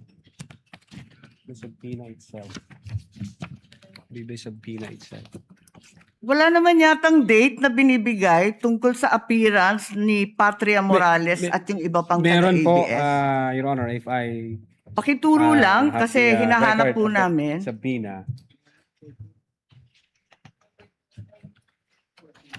Yung subpoena mismo.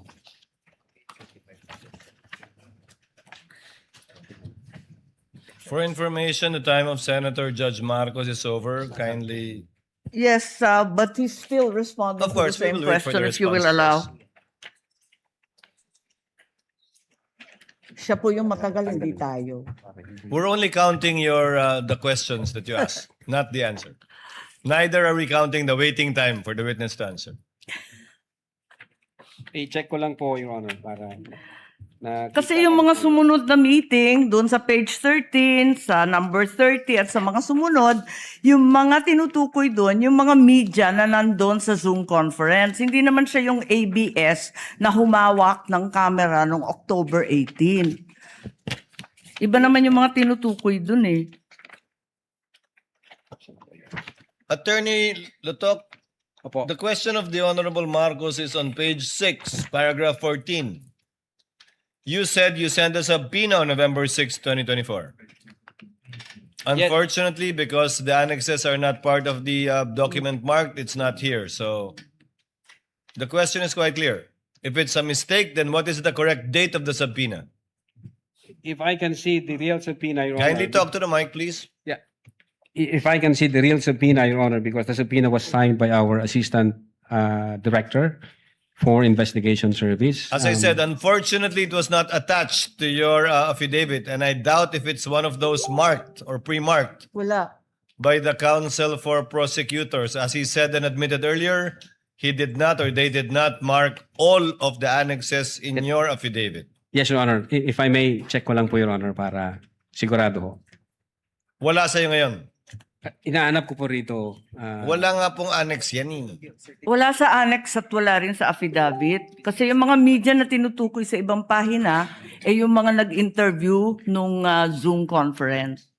Dito ho yung certified true copy daw, Your Honor. If I may, Your Honor, please, can I assist on this regard, if the court will allow? Only if you can produce a copy of the November 6 subpoena, counsel. Exactly, Your Honor. The documents are present. They are in the possession at present of the witness, Your Honor, please. They may not have been physically attached to the affidavit investigation, but they do exist in the records of the case as separate pre-marked documents, Your Honor, please. So Okay. it's here? Presiding officer, then is counsel saying that therefore the affidavit is defective or wrongful and We that don't November 6 is not the right date? What then is the right date to With the all due subpoena respect, to Your Honor, ABS? please. With all due respect, we object to the use of the term defective. Counsel, we shall await. Let the Yes. document speak for itself. Yes, Your Honor, please. If it's there. The witness is Yes, now in it the was the process. witness who said that it was a mistake, not me. No, it doesn't make the entire affidavit of investigation defective. No, I merely said the date was wrong right. because that's what he said. Yes, Your Honor.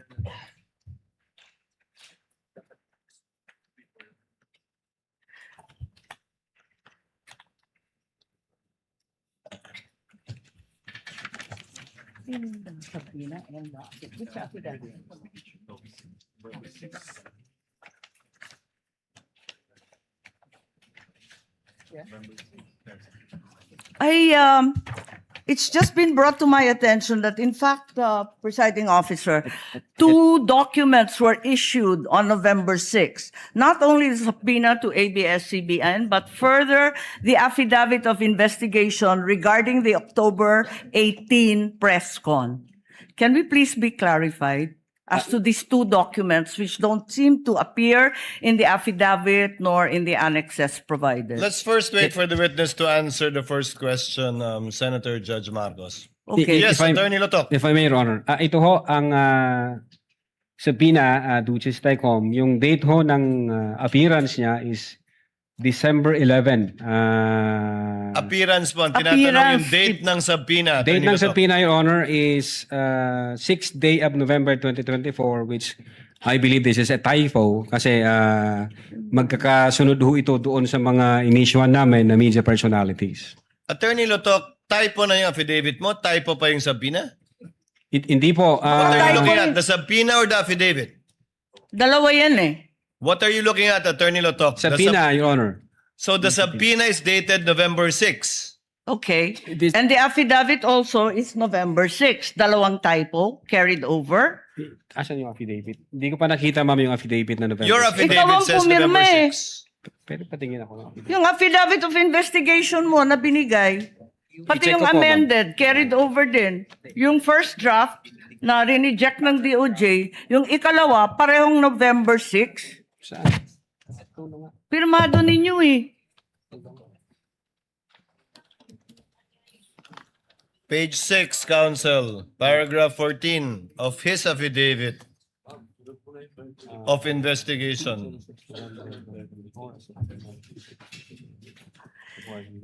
Yes, Your Honor. It's November 6, 2024 ang nakasulat dyan. So typo din yan? Is it your testimony na typo din yan? I believe so, Your Honor. Kasi ang intention namin dyan is 11 December 2024. Anyway, Senator Judge Marcos, the document will let the document speak for itself. That would be the best evidence of it, if at all, of the dates Thank you. of either the subpoena and or the affidavit. Yes, presiding officer, just to provide our witness a chance to correct himself or the documents, sa palagay mo, ano yung tamang date kung mali yung November 6? Same ho, Your Honor, doon sa mga subpoena na inisyu namin sa media personalities. Dapat magkakapareho. Yes, magkakasunod po yun. Okay, sige. Maraming salamat. Thank you very much, presiding officer. Damong salamat. Salamat po, ma'am. Thank you, Senator Judge Marcos. Senator Bamakino, and then we proceed to cross. Your Honor, can we just Yes, point out Attorney one? Binloan.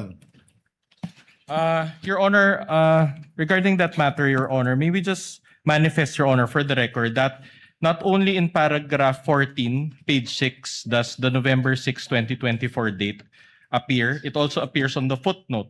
Footnote 12, November 6, 2024. So I don't think we just want to read for the record footnote 12, subpoena to Francis Toral, head, ABS-CBN News, dated 06 November 2024. In addition to that, if you look at the subpoena, and paragraph 14 also is on 06 November 2024, a subpoena was issued to ABS-CBN News. Now, it is actually, it states that a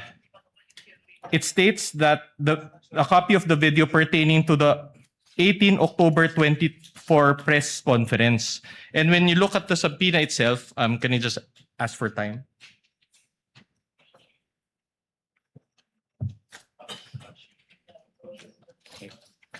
The subpoena, if you look at the subpoena, there's an attachment, and the photo there contained therein actually pertains to the 18 October 2024 press briefing. So in other words, Your Honor, this is a substantive, this is not a mere typography. Objection, Your Honor. Counter manifestation. The witness said it's typographical, that you are milking that and say it's substantial. Just for the record, ito sa manifestation. The manifestation That's why of a counter counsel for manifestation. respondent is duly noted Insofar as the counter manifestation of the counsel for prosecutors, the witness already answered. That is a typographical Thank you so much. error from his point of view. Senator Judge Bamakino. Yes, Then we proceed to cross. Maraming salamat, Mr. Presiding Officer. So ito po yung continuation po ito nung tanong ko kanina tungkol sa general denial tsaka specific denial. Pero bago yon, Attorney Venluan, let me ask Attorney Lotok. Kanina po, tinanong kayo kung bakit nyo tinuloy yung kaso, no? Why you continued with filing. Sabi nyo po kanina, hindi naman siguro siya magsisinungaling. Siya meaning the Vice President. Could you just quickly tell me, what do you mean by that? Hindi naman siguro siya magsisinungaling.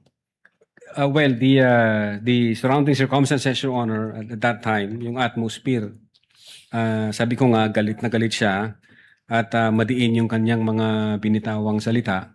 At ito ay nagugat pa sa mga naunang event. So doon, nung winika niya na wag kang mag-alala ma'am, sapagkat may sa security ko, sapagkat may kinausap na akong tao. From the point of view of the NBI, we believe that... So you took it as truth? Yes. Okay. In succeeding interviews, I'm sure nag-imbestiga ka, meron bang pagtanggi dito sa pagkausap sa isang tao na papatay kung may mangyari kay Vice President Duterte? Meron ba kayong napanood o naimbestiga na pagtanggi nito in the succeeding interviews? Yes, Your Honor. I think there was a video dated November 26, 2024.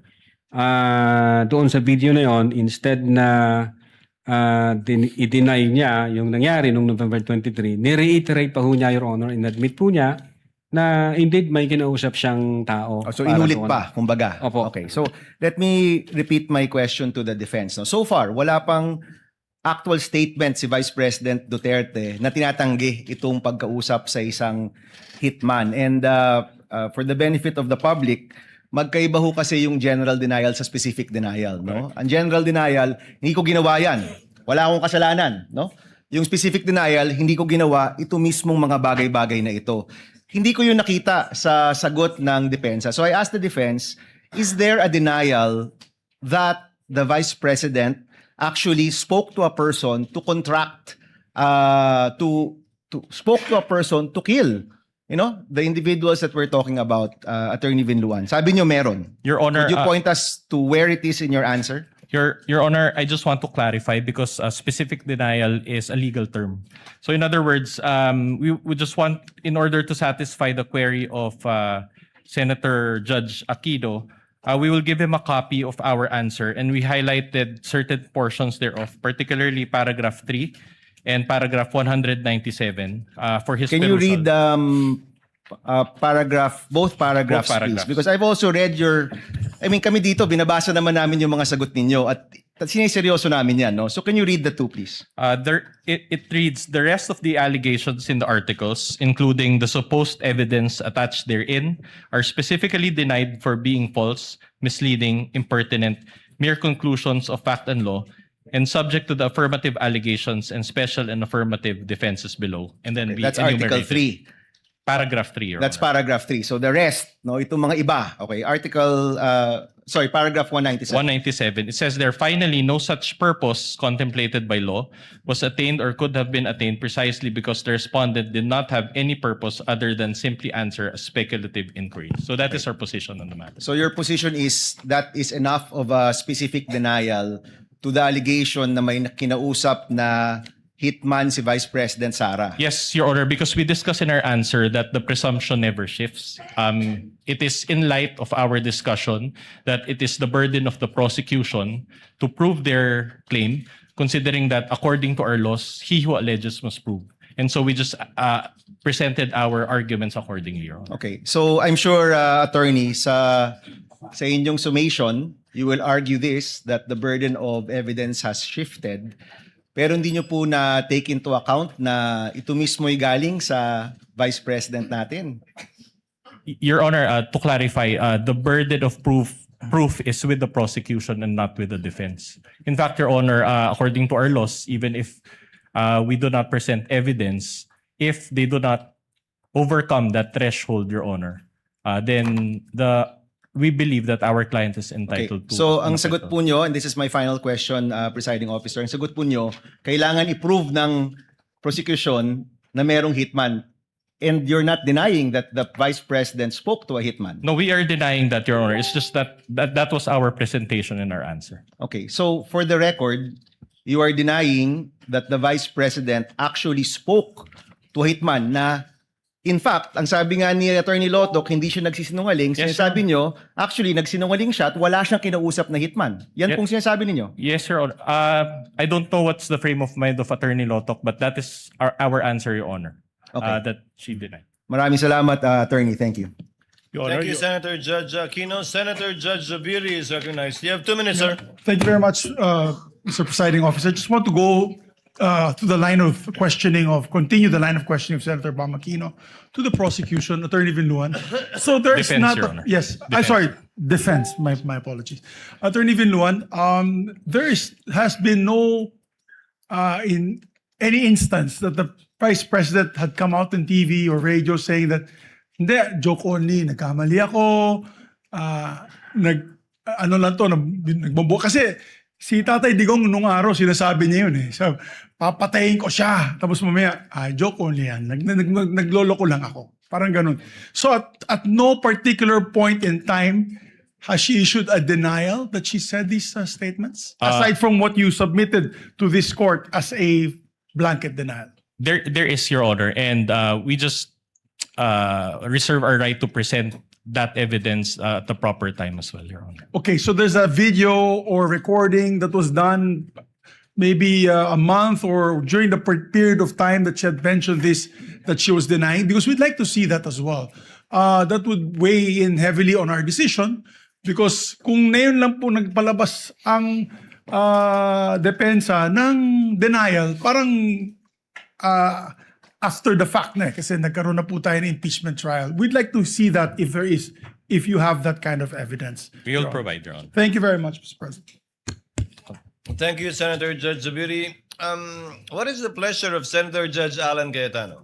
I'm not going to ask a question, just for clarification. May I just put it on the record? The gentleman may proceed, and he has 2 minutes. If you look at the articles of impeachment, Article 4, Respondent Vice President Sara Duterte committed culpable violation of the Constitution, high crimes, and betrayed public trust by contracting for the assassination by the President, the First Lady, and the former Speaker of the House by making grave threats and actively inciting sedition against the public. To be fair to the prosecution, I think it was asked of them that merely threatening for you is already, I hope I'm representing it correct, is already impeachable, Yes, sir. either high crimes, grave threats, or by culpable violation. Okay. Yes, sir. But there's a difference between saying that that mere statement is impeachable by alleging that she did in fact contract someone to kill. Because if you look at the next page, it is the position of the prosecution of the House of Representatives. The fact that respondent contracted an assassin no longer requires further proof, as it is already established under the matter of light of her own public admission. That's a conclusion of law. Because it is basic that if someone alleges that someone contracted assassin, you have to prove. Your Honor. Diba? So what I wanted to clarify, and to be fair to both sides, you can comment. As far as I'm concerned, ang understanding ko, the prosecution did not stop short by saying that by merely uttering that is impeachable. Yes. They went further to say that they are alleging that she did in fact contract an assassin. In fact, nowhere in her words assassin, in the words of the Vice President, was assassin or contracted. Contracted means may kontrata. Sinabi niya lang may kinausap siya. And yung assassin came from, at least on these documents, from them. So I just want to clarify because baka yung manunod, bakit nga naman hindi kailangan i-prove nasabi in public? Those, what I wanted to clarify, those are two different things. Whether the threat as said is an impeachable offense, But if you're alleging that there was an actual assassin contracted, you have to prove that. Yeah. As Your Honor, far as I'm concerned. Can I Mr. reply to that, Your Honor, please? No need to reply. Senator Judge Cayetano was not asking a question. He was merely making a manifestation for the record. Let's move on, counsel. Counsel for the respondent, if you're ready with your cross, you may proceed. Attorney Lotok, the NBI is an investigatory body, correct? Yes, sir. But unlike the DOJ, it is not a prosecutorial body, correct? Yes, sir. In fact, you have investigators and not prosecutors. Am I right? Yes, sir. Now, in relation to this case, what you did was only fact-finding investigation, correct? Fact-finding and recommendations, sir. And recommendation, not preliminary investigation. Not preliminary. Because that function is with the DOJ, correct? Yes, sir. And in the course of your fact-finding investigation, you subpoenaed witnesses, correct? Yes, sir. Conducted interviews, Yes, sir. gathered evidence. Yes, sir. Okay. Now, thereafter, you transmitted the result of your fact-finding investigation to the DOJ, correct? Our recommendation, sir. Yeah. Okay. We learned from Agent Calilong last time, just to clarify, that there were two transmittals. Correct? The Yes, first sir. transmittal was on January 30, 2025, correct? Yes, sir. Okay. For the benefit of this court, there was a transmittal letter then, correct? Yes, sir. Can we flash that on the screen? For the benefit of our senators, that is page 7 of the Articles of Impeachment, Annex G9 or GGGG. All right. Now, if you look at the document, this was received by the DOJ also on the same day. So January 30, 2025, correct? Well, it is not clear, but it can be read. If I may be allowed to use a pointer, Your Honor, just to. You may do so, counsel. It's quite unclear, but actually, if you look at the actual document, it can be read as January 30, 2025. Do you confirm this? I don't have the document, sir. May. Well, we have a hard copy, and I asked my co-counsel to show the document. Co-counsel may approach. 30. Yeah, hindi siya clear, Your Honor. All right. Now, this was addressed to Prosecutor General Fadulyon. Correct? Yes. Okay. Yes, sir. And NBI's recommendation was for 1 count of inciting to sedition and 3 counts of grave threats. Am I right? Yes, sir. Now, attached to this transmittal letter was your affidavit of investigation. I won't bother to read the body, but it says there that it was attached to that transmittal letter, correct? Because, of course, the transmittal letter won't be empty. It has to contain something, correct? Your Honor, let the witness, I move that the witness be allowed to answer first before the counsel asks a follow-up question. Witness will please answer.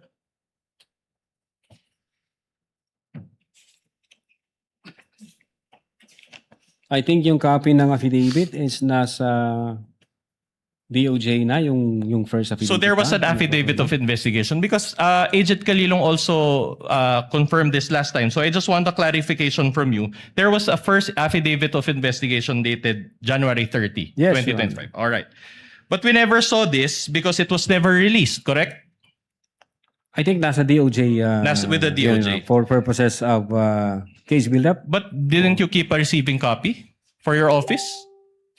No, kasi meron na kaming copy sa computer. So in namin. other words, you have a Your Honor, copy of this January 30, 2025 affidavit of investigation, correct? Your Honor, I move that can the witness finish his answer first before the counsel. You already gave his answer. Respondent, kindly wait for the witness to finish his answer. We will comply, Your Honor. Thank you. Yeah.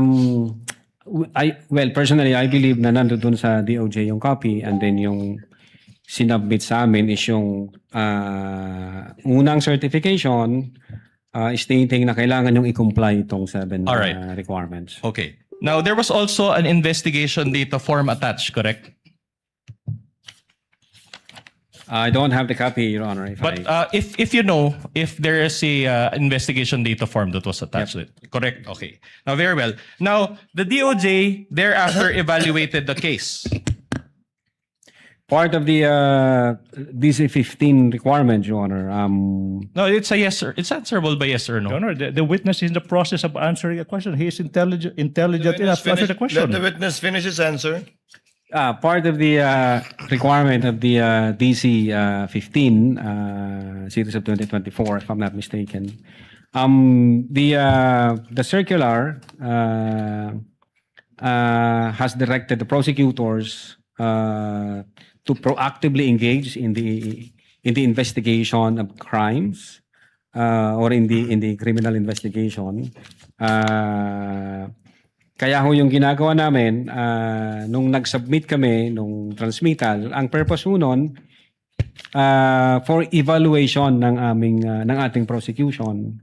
At the same time, for case build-up. So pag nakita ho ng prosecutor na may kulang,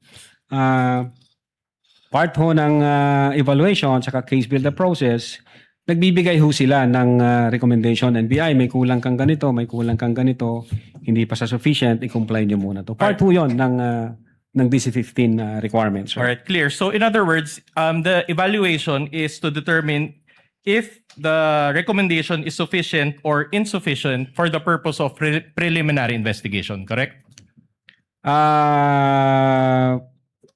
For purposes of case build-up, so that the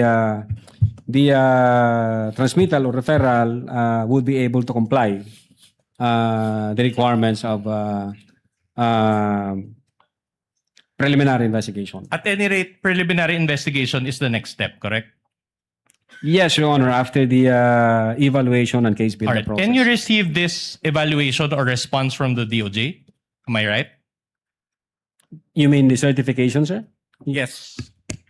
Yeah, the first No, certification. if only you receive. Your Honor, again. The witness is in the process of answering the question, and the counsel is excited to propound a follow-up question. Let the witness answer first. Same ruling, same reminder. Witness, kindly proceed to answer. Again, sir, what was the question? So you received a response from the DOJ. A certification dated February 5, 2025. All right. Oh, no. That's not my question. But anyway, let me direct your attention to a certification issued by the DOJ through Senior Assistant State Prosecutor J.V. Lawrence B. Bandong and approved by Senior Assistant State Prosecutor Herbert Calvin P. Abugan, dated February 5. For the benefit of this honorable court and the Filipino people watching, this is Articles of Impeachments Annex G9 as well, pages 10 and 11. May we ask that the witness peruse this certification? Just a manifestation, Your Honor, Annex G9 is actually not numbered. So pages 10 and 11 was based on the PDF file or the soft copy, but the hard copies are not actually numbered. Noted. So, Mr. Witness, was this the response from DOJ following your January 30, 2025 Yes, sir. transmittal? So this certification contained the DOJ's evaluation, correct? Yes, Your Honor. And- Part of the requirement of Wait, DC-15. again, the same. Yes, Your Honor. Same. Your Honor. The witness still answering. Let the witness answer first before propounding the next question. And the NBI received this February 5 certification, correct? Yung copy ko, Your Honor, hindi ko makita yung date. Oh, I'll help you. There is a note received on the upper right that is unclear. Can we flash that on the screen as well? It is unclear, but it appears to have been received on February 5, 2025, correct? So more or less 6 days after transmittal. Do you confirm this? Your Honor, before the witness answers the question, I would like to Yes, commence counsel. my objection on the ground of relevance. May I explain, Your Honor, please? This witness testified that what they filed with the NBI, with the DOJ, is a February 10 affidavit investigation. And here comes the defense now asking questions as to the first affidavit of investigations that the NBI submitted, which the DOJ asked them to correct and to provide additional information, which they complied with. And what is now at issue is the February 10 affidavit investigation. That's why I'm now objecting on the grounds of relevance. Your Honor. What's the wait, let me finish. What's the point of digging into a prior affidavit investigation when what this witness testified to, when what this witness identified is a later affidavit investigation that is now being considered by the DO? The question is simple: what's the relevance?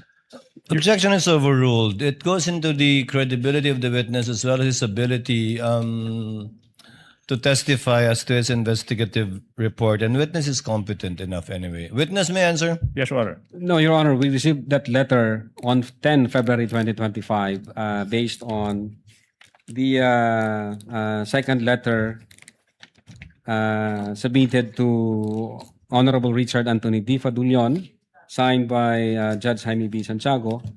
It states here that on 10 February 2025, this Bureau received the certification dated 05 February 2025, where the evaluating prosecutors referred the case for case build-up, citing reasons thereof. Then in that case, Your Honor, we have a problem because this is Oh, part... Your Honor, objection. I'm not yet... I'm not- Objection. Kindly let counsel finish. Because like, as I mentioned a while ago, Your Honor, this forms part of the records of this honorable court. This was submitted as page 10 to 11 of Annex G9. This is part of the court's record, and we also received this. These are not our documents. That's why I'm objecting, These are Your Honor. the prosecutions. I mean, the Counsel for the prosecution's prosecution, documents. kindly let him finish. These are not our documents, Your Honor. These are part of the records of the court. This came from them, and they attached this to the articles of impeachment. Your Honor, we have all the right to confront each and every document because that forms part of the charge against our client. Counsel- now, if Attorney Lotok is saying, Your Honor, if I may just be allowed It to is now finish, a manifestation, Your Honor. that it was received on February 10. We just want to counter-manifest, Your Honor, that there is a received stamp here, says February 5. Your Honor, this is not highly... Counsel, the presiding officer already overruled the objection of counsel for the prosecutors, and I thought you would end up with a question. Kindly proceed with your cross-examination. So in other words, you deny that it was received on February 5, 2025 as seen here in this document that is part of the records of the Senate Impeachment Court. Well, first, Your Honor, hindi ho ako yung nag-receive niyan. Then pangalawa, ang nakapirma ho rito ang dating director namin, Jaime B. Santiago, at ang sinasabi niya, on 10 February 2025, this Bureau received the certification dated 05 February 2025. All right. Anyway, I'll move on to a new point. This certification noted 7 items, and we went through this the last time with Agent Kalilong, so I won't delve on that. But basically, just to go through this very quickly, the first point says that there is no affidavit of the person, so no affidavit. The second point is, or the second note is the press briefing conducted on October 18, so no TSN and affidavit of the person taking the TSN. Number 3 is annexes I and K with marking, so no affidavit of recorder and no TSN and affidavit. Number 4, Annex L did not indicate who made such TSN, so incomplete information. Number 5, the affidavit of Juan Patria Morales, so no USB. Number 6, only the minutes of the meeting with several so no affidavit. But I'd like... Oh, Your Honor, that's my objection now. I'm just reading Where's it, Your the Honor. question?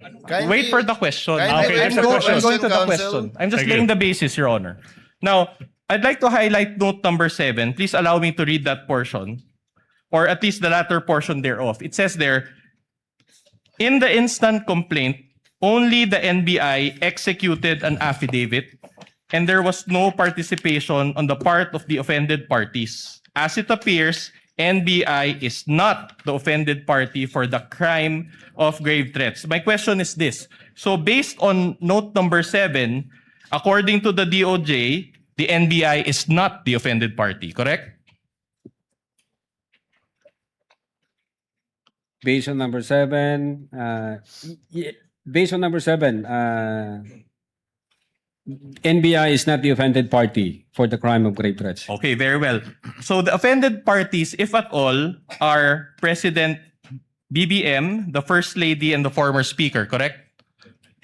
Yes, sir. At any rate, all these, the 7 notes that I mentioned, are all deficiencies in the first affidavit of investigation, correct? It's not deficiency, Your Honor, because the first affidavit that we've submitted is substantial in terms of establishing the evidence required. This requirement is a matter of complying the required quantum of evidence required under DC-20.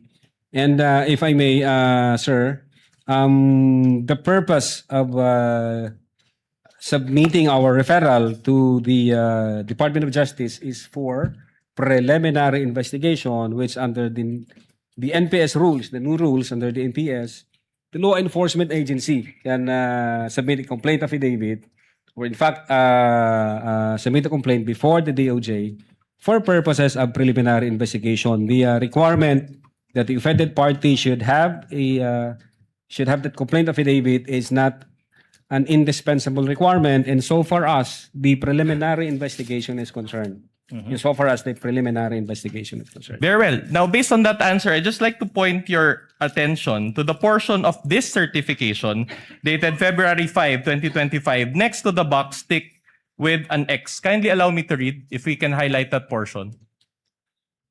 Okay. It says here, and you can read with me, insufficient for the conduct of preliminary investigation and must first be referred for case build-up. So in Filipino, this is my question, I'll do it in Filipino. So in other words, nakulangan yung DOJ, correct? For purposes, Your Honor, of satisfying the elements, the required quantum of evidence, the DOJ required us to attach the affidavits and other documents like the TSN, sir. Thank you. And the DOJ itself mentioned this, correct? Or said this, correct? Based on the certification. All right. In fact, let me direct your attention to the portion after, I quote, must first be referred for case build-up. Can we flash that also on the screen? And allow me to read. The complaint/referral does not contain all the necessary evidence to prove the essential elements of the crime. Therefore, it is recommended that the same be first referred for case build-up. Okay? Now, let me get this straight. I'll summarize first and then I'll ask the question. So, the subject incident happened on November 23, 2024, and the NBI conducted fact-finding investigation, as you said. You subpoenaed individuals, conducted interviews, gathered evidence, among others, as you said also, and the NBI spent over 2 months or until January 30, 2025 for this process. Is this a fair summation of what we had just discussed? I don't think so, Your Honor. You don't agree. And yet, when the NBI transmitted the case to the DOJ on January 30, 2025, the DOJ found it to be insufficient for the conduct of preliminary investigation. Objection, Your Honor. Continuing objection as to this series of questions as to the prior affidavit investigation, which was corrected in a February 10, 2025. Continuing objection, Your Honor. The continuing objection is noted. Same ruling by the court. Witness may answer. Yes, Your Honor. The fact that the Department of Justice that would issued be enough. another That would be enough. I assume Kindly let the witness finish. We will counsel. comply, Your Honor. The fact that the Department of Justice issued another certification on February 14, 2025, and it states here that the referral is sufficient for conduct of preliminary investigation and that it contains all the necessary evidence to prove the essential elements of the crime and should be docketed for preliminary With the investigation. permission of the parties, Attorney Latok, that's the second certification. Yes You're po, speaking. Your Honor. The second certification. Counsel for the respondent. Yeah, we will go to that. In other words, based on this certification, the DOJ did not affirm the NBI's recommendation, correct? No, part of the process of evaluation and case build-up, the DOJ require us to comply with the requirements na hinihingi nila, gaya ng mag-attach kayo ng affidavit, mag-attach kayo ng TSN, pero wala hong sinabi ang DOJ doon na hindi substantial yung aming affidavit. Ang require lang ho nila, mag-attach kayo ng yun nga, yung affidavit no, na-record yung video, at then yung TSN, sir. Well, according to you, but we just Oh, read no, you're that it was argumentative. insufficient. Objection, argumentative. Asked and answered. Move on, Counsel. Okay, that's interesting because there was a 2025 impeachment complaint filed against VP Sara also on February 5, 2025. If you know. But again, Your Honor, what? The date is important because there was also a February 5, an impeachment complaint filed against VP Sara also on February 5, 2025. Correct? Hindi ako familiar. You're not sa- familiar. That's okay. If I may refresh your memory, this was the fast track 2025 impeachment complaint signed by the Objection, Your 215 Honor. representatives. If a ground arises, a council can object. The term fast-tracked, Oh, Your Honor. you are labeling a process made by House of Representatives as fast-tracked. Objection, Your Honor, please. Counsel, move on and ask your question. If you know, if this coincides with that impeachment complaint that was signed by the 215 Objection, Your Honor. representatives. There's no basis. This counsel, If you this know. witness, again, already said that he is not aware that on that day there was an impeachment complaint. There's no Counsel- basis for that question. Counsel, witness already answered. The counsel for prosecutor is correct. Witness already answered. He's not familiar with the filing of an impeachment complaint on that date. At any rate, this Move on. pertains to the November 23, 2024 video, correct? Objection, vague, Your Honor. What's the question? Referring to a video. Objection, vague. Kindly restate your question, counsel. The complaint. The complaint that was filed against the Vice President also pertains to the November 23, 2024 video. Objection, If you know. Again, vague. Complaint filed on that date. Well, if he knows, he already answered. He doesn't. Who knows? He might all of a sudden recall. Do you know? Are you familiar with that, Mr. Attorney Lotok? I said, Your Honor, hindi ako familiar nung filing nung sa impeachment. Yeah. You're not familiar. Okay, I'll move on to a new point then. Move now, on, counsel. Now, did you rectify your January 30, 2025 affidavit of investigation? January 30. January 30, 2025 affidavit of investigation. In short, the first affidavit of investigation. We complied with You the complied. requirements of the Department of Justice. All right. Did anybody ask you to rectify? What do you mean, sir? Microphone.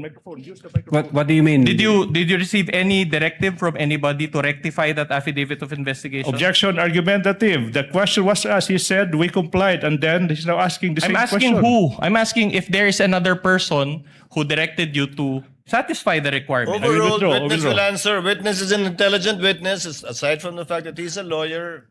Your Honor, when we received the certification dated 05 February 2025, ito ho yung kinumply namin. All right. And you added affidavits executed by your agents, correct? To your revised affidavit of investigation, correct? No, we didn't revise the affidavit of investigation. We just produced the affidavits of the fact that the video was recorded and there was TSN. Yun ho yung in-attach namin sa affidavit of investigation. So you are denying that you produce a revised affidavit of investigation? Well, when you say kasi revised affidavit, binago namin yung affidavit namin. Hindi ho namin binago, Your Honor, yung affidavit namin. Nag-require ho ang Department of Justice, kulang kayo ng affidavit as to the fact na nirecord nyo yung video, kulang kayo doon sa affidavit kung sino nag-execute ng TSN, etc. But not the substance ng affidavit, Your Honor. All right, I'll go back to the point later, but let me highlight one very important observation. Okay, your January 30, 2025 affidavit of investigation included a transmittal letter, as you said, as well as in an investigation data form or IDF, correct? Wala akong kopya dito, sir. You don't have a copy. Okay. In fact, let's show that IDF. Page 12, this is page 12 of Annex G9 for the benefit of this honorable court as well. Okay, this is an investigation data form. You're very familiar with this document because you're an investigator, correct? Now, this was... Kindly wait for the witness to answer. He Are you nodded his familiar? head. Yeah, investigation data form, sir. Okay. Opo, Your Honor. All right. So in other words, the IDF serves like a cover letter for your affidavit of investigation, correct? Yes, sir. Okay. And the transmittal letter, along with this IDF, was received by the DOJ, correct? Yeah, I believe so, sir. All right. Now, my question is this. Was the investigation data form also received by the DOJ? I don't have personal knowledge. You don't have, but you were the one who caused the filing of the affidavit No, attached to this affidavit of investigation data I form, instructed correct? the agent on case as well as the executive officer na pagkumpleto na, pwede ninyo nang i-file yan sa Department of Justice for purposes of evaluation and case build-up if warranted, sir. Okay. But here, upon perusal of this investigation data form, there is a stamp received in the upper left portion of this data investigation form. And I'd like to note, Your Honor, and for the benefit of the court, can I ask my co-counsel also to distribute among the senator judges a printed copy so that they can peruse this document better, as well as the witness so he can confront. There is a stamp Department of Justice received, but it appears that it was initially stamped February 12, 2025, but there is a marking, a manual marking that converted it to January 30, and there is also a word there, JAN. So January 30 ang lumabas, no? Okay. My question to you is this. The stamp says Department of Justice, correct? Well, No, wala akong hawak na document ko, you Your can Honor. perceive it. Kung- And kung mind you, yung- these are kung- not our documents. These are part of Annex G9 of the Articles of Impeachment. So these are not our documents. Your Honor, I would like to object now. The witness already said that he is not aware as to the actual filing because he only asked his agent on case to investigate. And then now the witness is now being propounded to question as to what appears on the stamp as to the time or date of receipt by the DOJ. So the witness said he is not competent to answer that. Your Honor, please. Oh, wait, I'm not done. That's the first one, Your Honor, please. No need for the court to rule, but I am registering my continuing objection to this series of questions as to the prior affidavit of investigation, when in fact, this witness already said that he complied with all the requirements by the DOJ and came up with a February 10, 2025 affidavit investigation. So I move that it be noted, Your Honor, please. The continuing objection. objection of counsel for the prosecutor is noted, but counsel, as pointed out by counsel for the respondent, this is part and parcel of the complaint Yes. that the panel of prosecutors filed before this court. If the witness knows, he may answer. So the question is, the stamp says Department of Justice, correct? It's a very basic question. Again, I don't know, Your Honor. No, based on this document, Argumentative, Your Honor. the only question is, it says Department of Justice, correct? As I've said, Your Honor, hindi ho ako ang nag-file. May inutusan ho ako. Do you see it in the screen Oh, and do you Your see it Honor, in the the hard witness- copy? Counsel asked and answered, move on. That's Okay. the response of the witness. So will you agree that considering that this was supposed to be received by the DOJ, it is only the DOJ that has the authority to change the date? Again, you asked the DOJ, sir. Wala ho akong Exactly. idea dyan. All right. Counsel for the prosecution, kindly avoid. All right, but side this is remarks. not from the DOJ. This is your copy. This is a receiving copy. So when you receive back your receiving copy, you did not bother checking this portion? Your Honor, hindi ako personally nag-receive niyan. But this is your affidavit of investigation. Objection argumentative, Your Honor. Ask and answered. Asked and answered, move on, counsel. All right. My question to you now is this. The discrepancy is not 1 day or 2 days. The discrepancy is from Feb 12 to January 30. So it is a substantial discrepancy. My question to you is this. Who changed this Objection. date? If you know, that's misleading, Your Honor. My goodness, that's misleading. This counsel is assuming that somebody changed what? The counsel failed to elicit any answer from this witness, and now the counsel is conceiving that somebody changed that and confronting our witness with that. Misleading. This is the classic case of a misleading question. You Counsel- assume something that has yet to be established. That's not how we do it, with all due respect. Counsel for Respondent, I think you made your point and you gave a copy to the senator judges, and we see your point. All right. Go on. But my more important observation is this. Objection, Your Honor, please. You are supposed to ask questions. and Yes, not I will. make I will go to the Kindly- question. I will go to the question. Kindly allow counsel for Respondent to finish his question. He may just still be laying the basis. You may Thank you, proceed, Your Honor. counsel. That's precisely for what Respondent. I'm doing, Your Honor. Can I direct everyone's attention to the date appearing at the bottom portion of this document? Oh, It says counsel- here- Counsel, technically not everyone, just the witness. Yes. And let's see if the witness can answer your question. It says here February 11, 2025. So in other words, it was and it says here subscribed before NBI agent Ricarte. In other words, the date of the document is February 11, but it was received on January 30, 2025 by the DOJ. Do you have any explanation for this? That's the Objection, question. Your Honor. Objection. This witness is incompetent to attest to that exactly because he said he is not aware of this series of facts.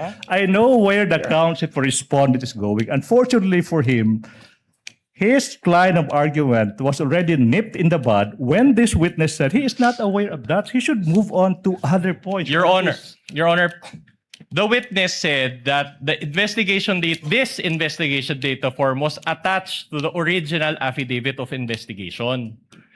And we want an explanation why there is a discrepancy on the date. The witness is a lawyer. Exactly. He has that's an the point. experience, Your Honor, in filing cases. We just want to know, Your Honor. We want to get to the bottom of this I have to object matter. to that. I have to object to that. Considering the also, witness- Your Honor, that this is about transparency. Will the parties please settle down? If the witness knows, Yes. Attorney Latok, do you know?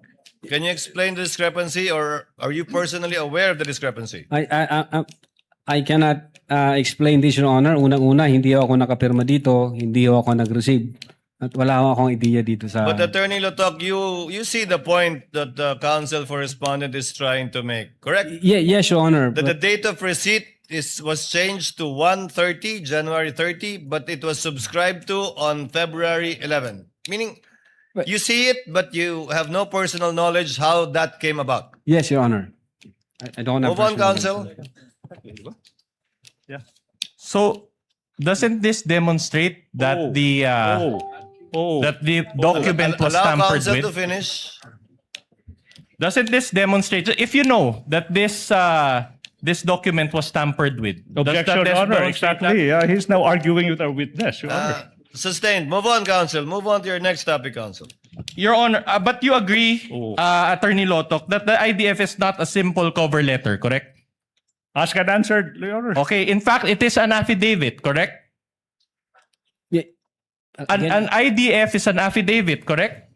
An ID? I don't think so, Your Honor. It's not an affidavit, Your Honor. It's The investigation data form. It's not an affidavit. So you don't agree. So in other words, this certification part here, and with the subscribed and sworn to, it is for you. This is not an affidavit. Argumentative, Your Honor. Your Honor, I just Objection, I just made my argumentative. question more specific, Your Honor. There is a part here, subscribed and sworn to, and the witness is. I want to ask the witness if he considers this document as an affidavit despite this portion. What's the answer? Is it an affidavit or Attorney not? Latok, is this sworn to? Is this document sworn to? What's the title of the instrument again? Can you go up? Investigation data form, Your Honor. Is an investigation data form subscribed and sworn to by the person filing it? To your knowledge. Yes, Your Honor. There is subscribed and sworn to before this 11th day of February and signed by the administrating officer. Okay. And as law practitioners, we know that when we file a case before the office of the city prosecutor, this actual page is signed and subscribed before the public prosecutor, Your correct? Honor, again. If you know, you are a lawyer and you are a Objection as to- supervisor If of I your may. department. I'm just asking a basic question. I am now- As a law practitioner, as a lawyer, you know that this IDF is signed and subscribed before the public prosecutor when you file a case, correct? If I may objection, Your Honor, continuing objection as to the relevance of this series of Noted, questions. same Your Honor, please. ruling. Witness may answer if he knows. Again, Your Honor, before the prosecutor? Correct. In normal cases, the IDF is subscribed and sworn to before the public prosecutor, correct? Well, in this case, Your Honor, it was administered by AD Assistant Director Glenn Ricarte, Your Honor. Okay, I'm glad you pointed that out. Isn't Ricarte from the NBI? Yes, Assistant Director po siya. In other words, this is a DOJ document, but you made your subscription before an NBI agent. Isn't that supposed to be before the DOJ agent? But again, wala akong personal knowledge dyan sa details na yan, sir. Siguro tanungin nyo kung sino ho yung naka-affix ang signature. All right. dyan, sir. But what is worse, if I can direct Your Honor, your- objection. Another objection, Your Honor. You know, this council is in the habit of inserting, Your Honor, adding value if we to may what is otherwise. Just be allowed to continue, Your Honor. This is our time. We've given them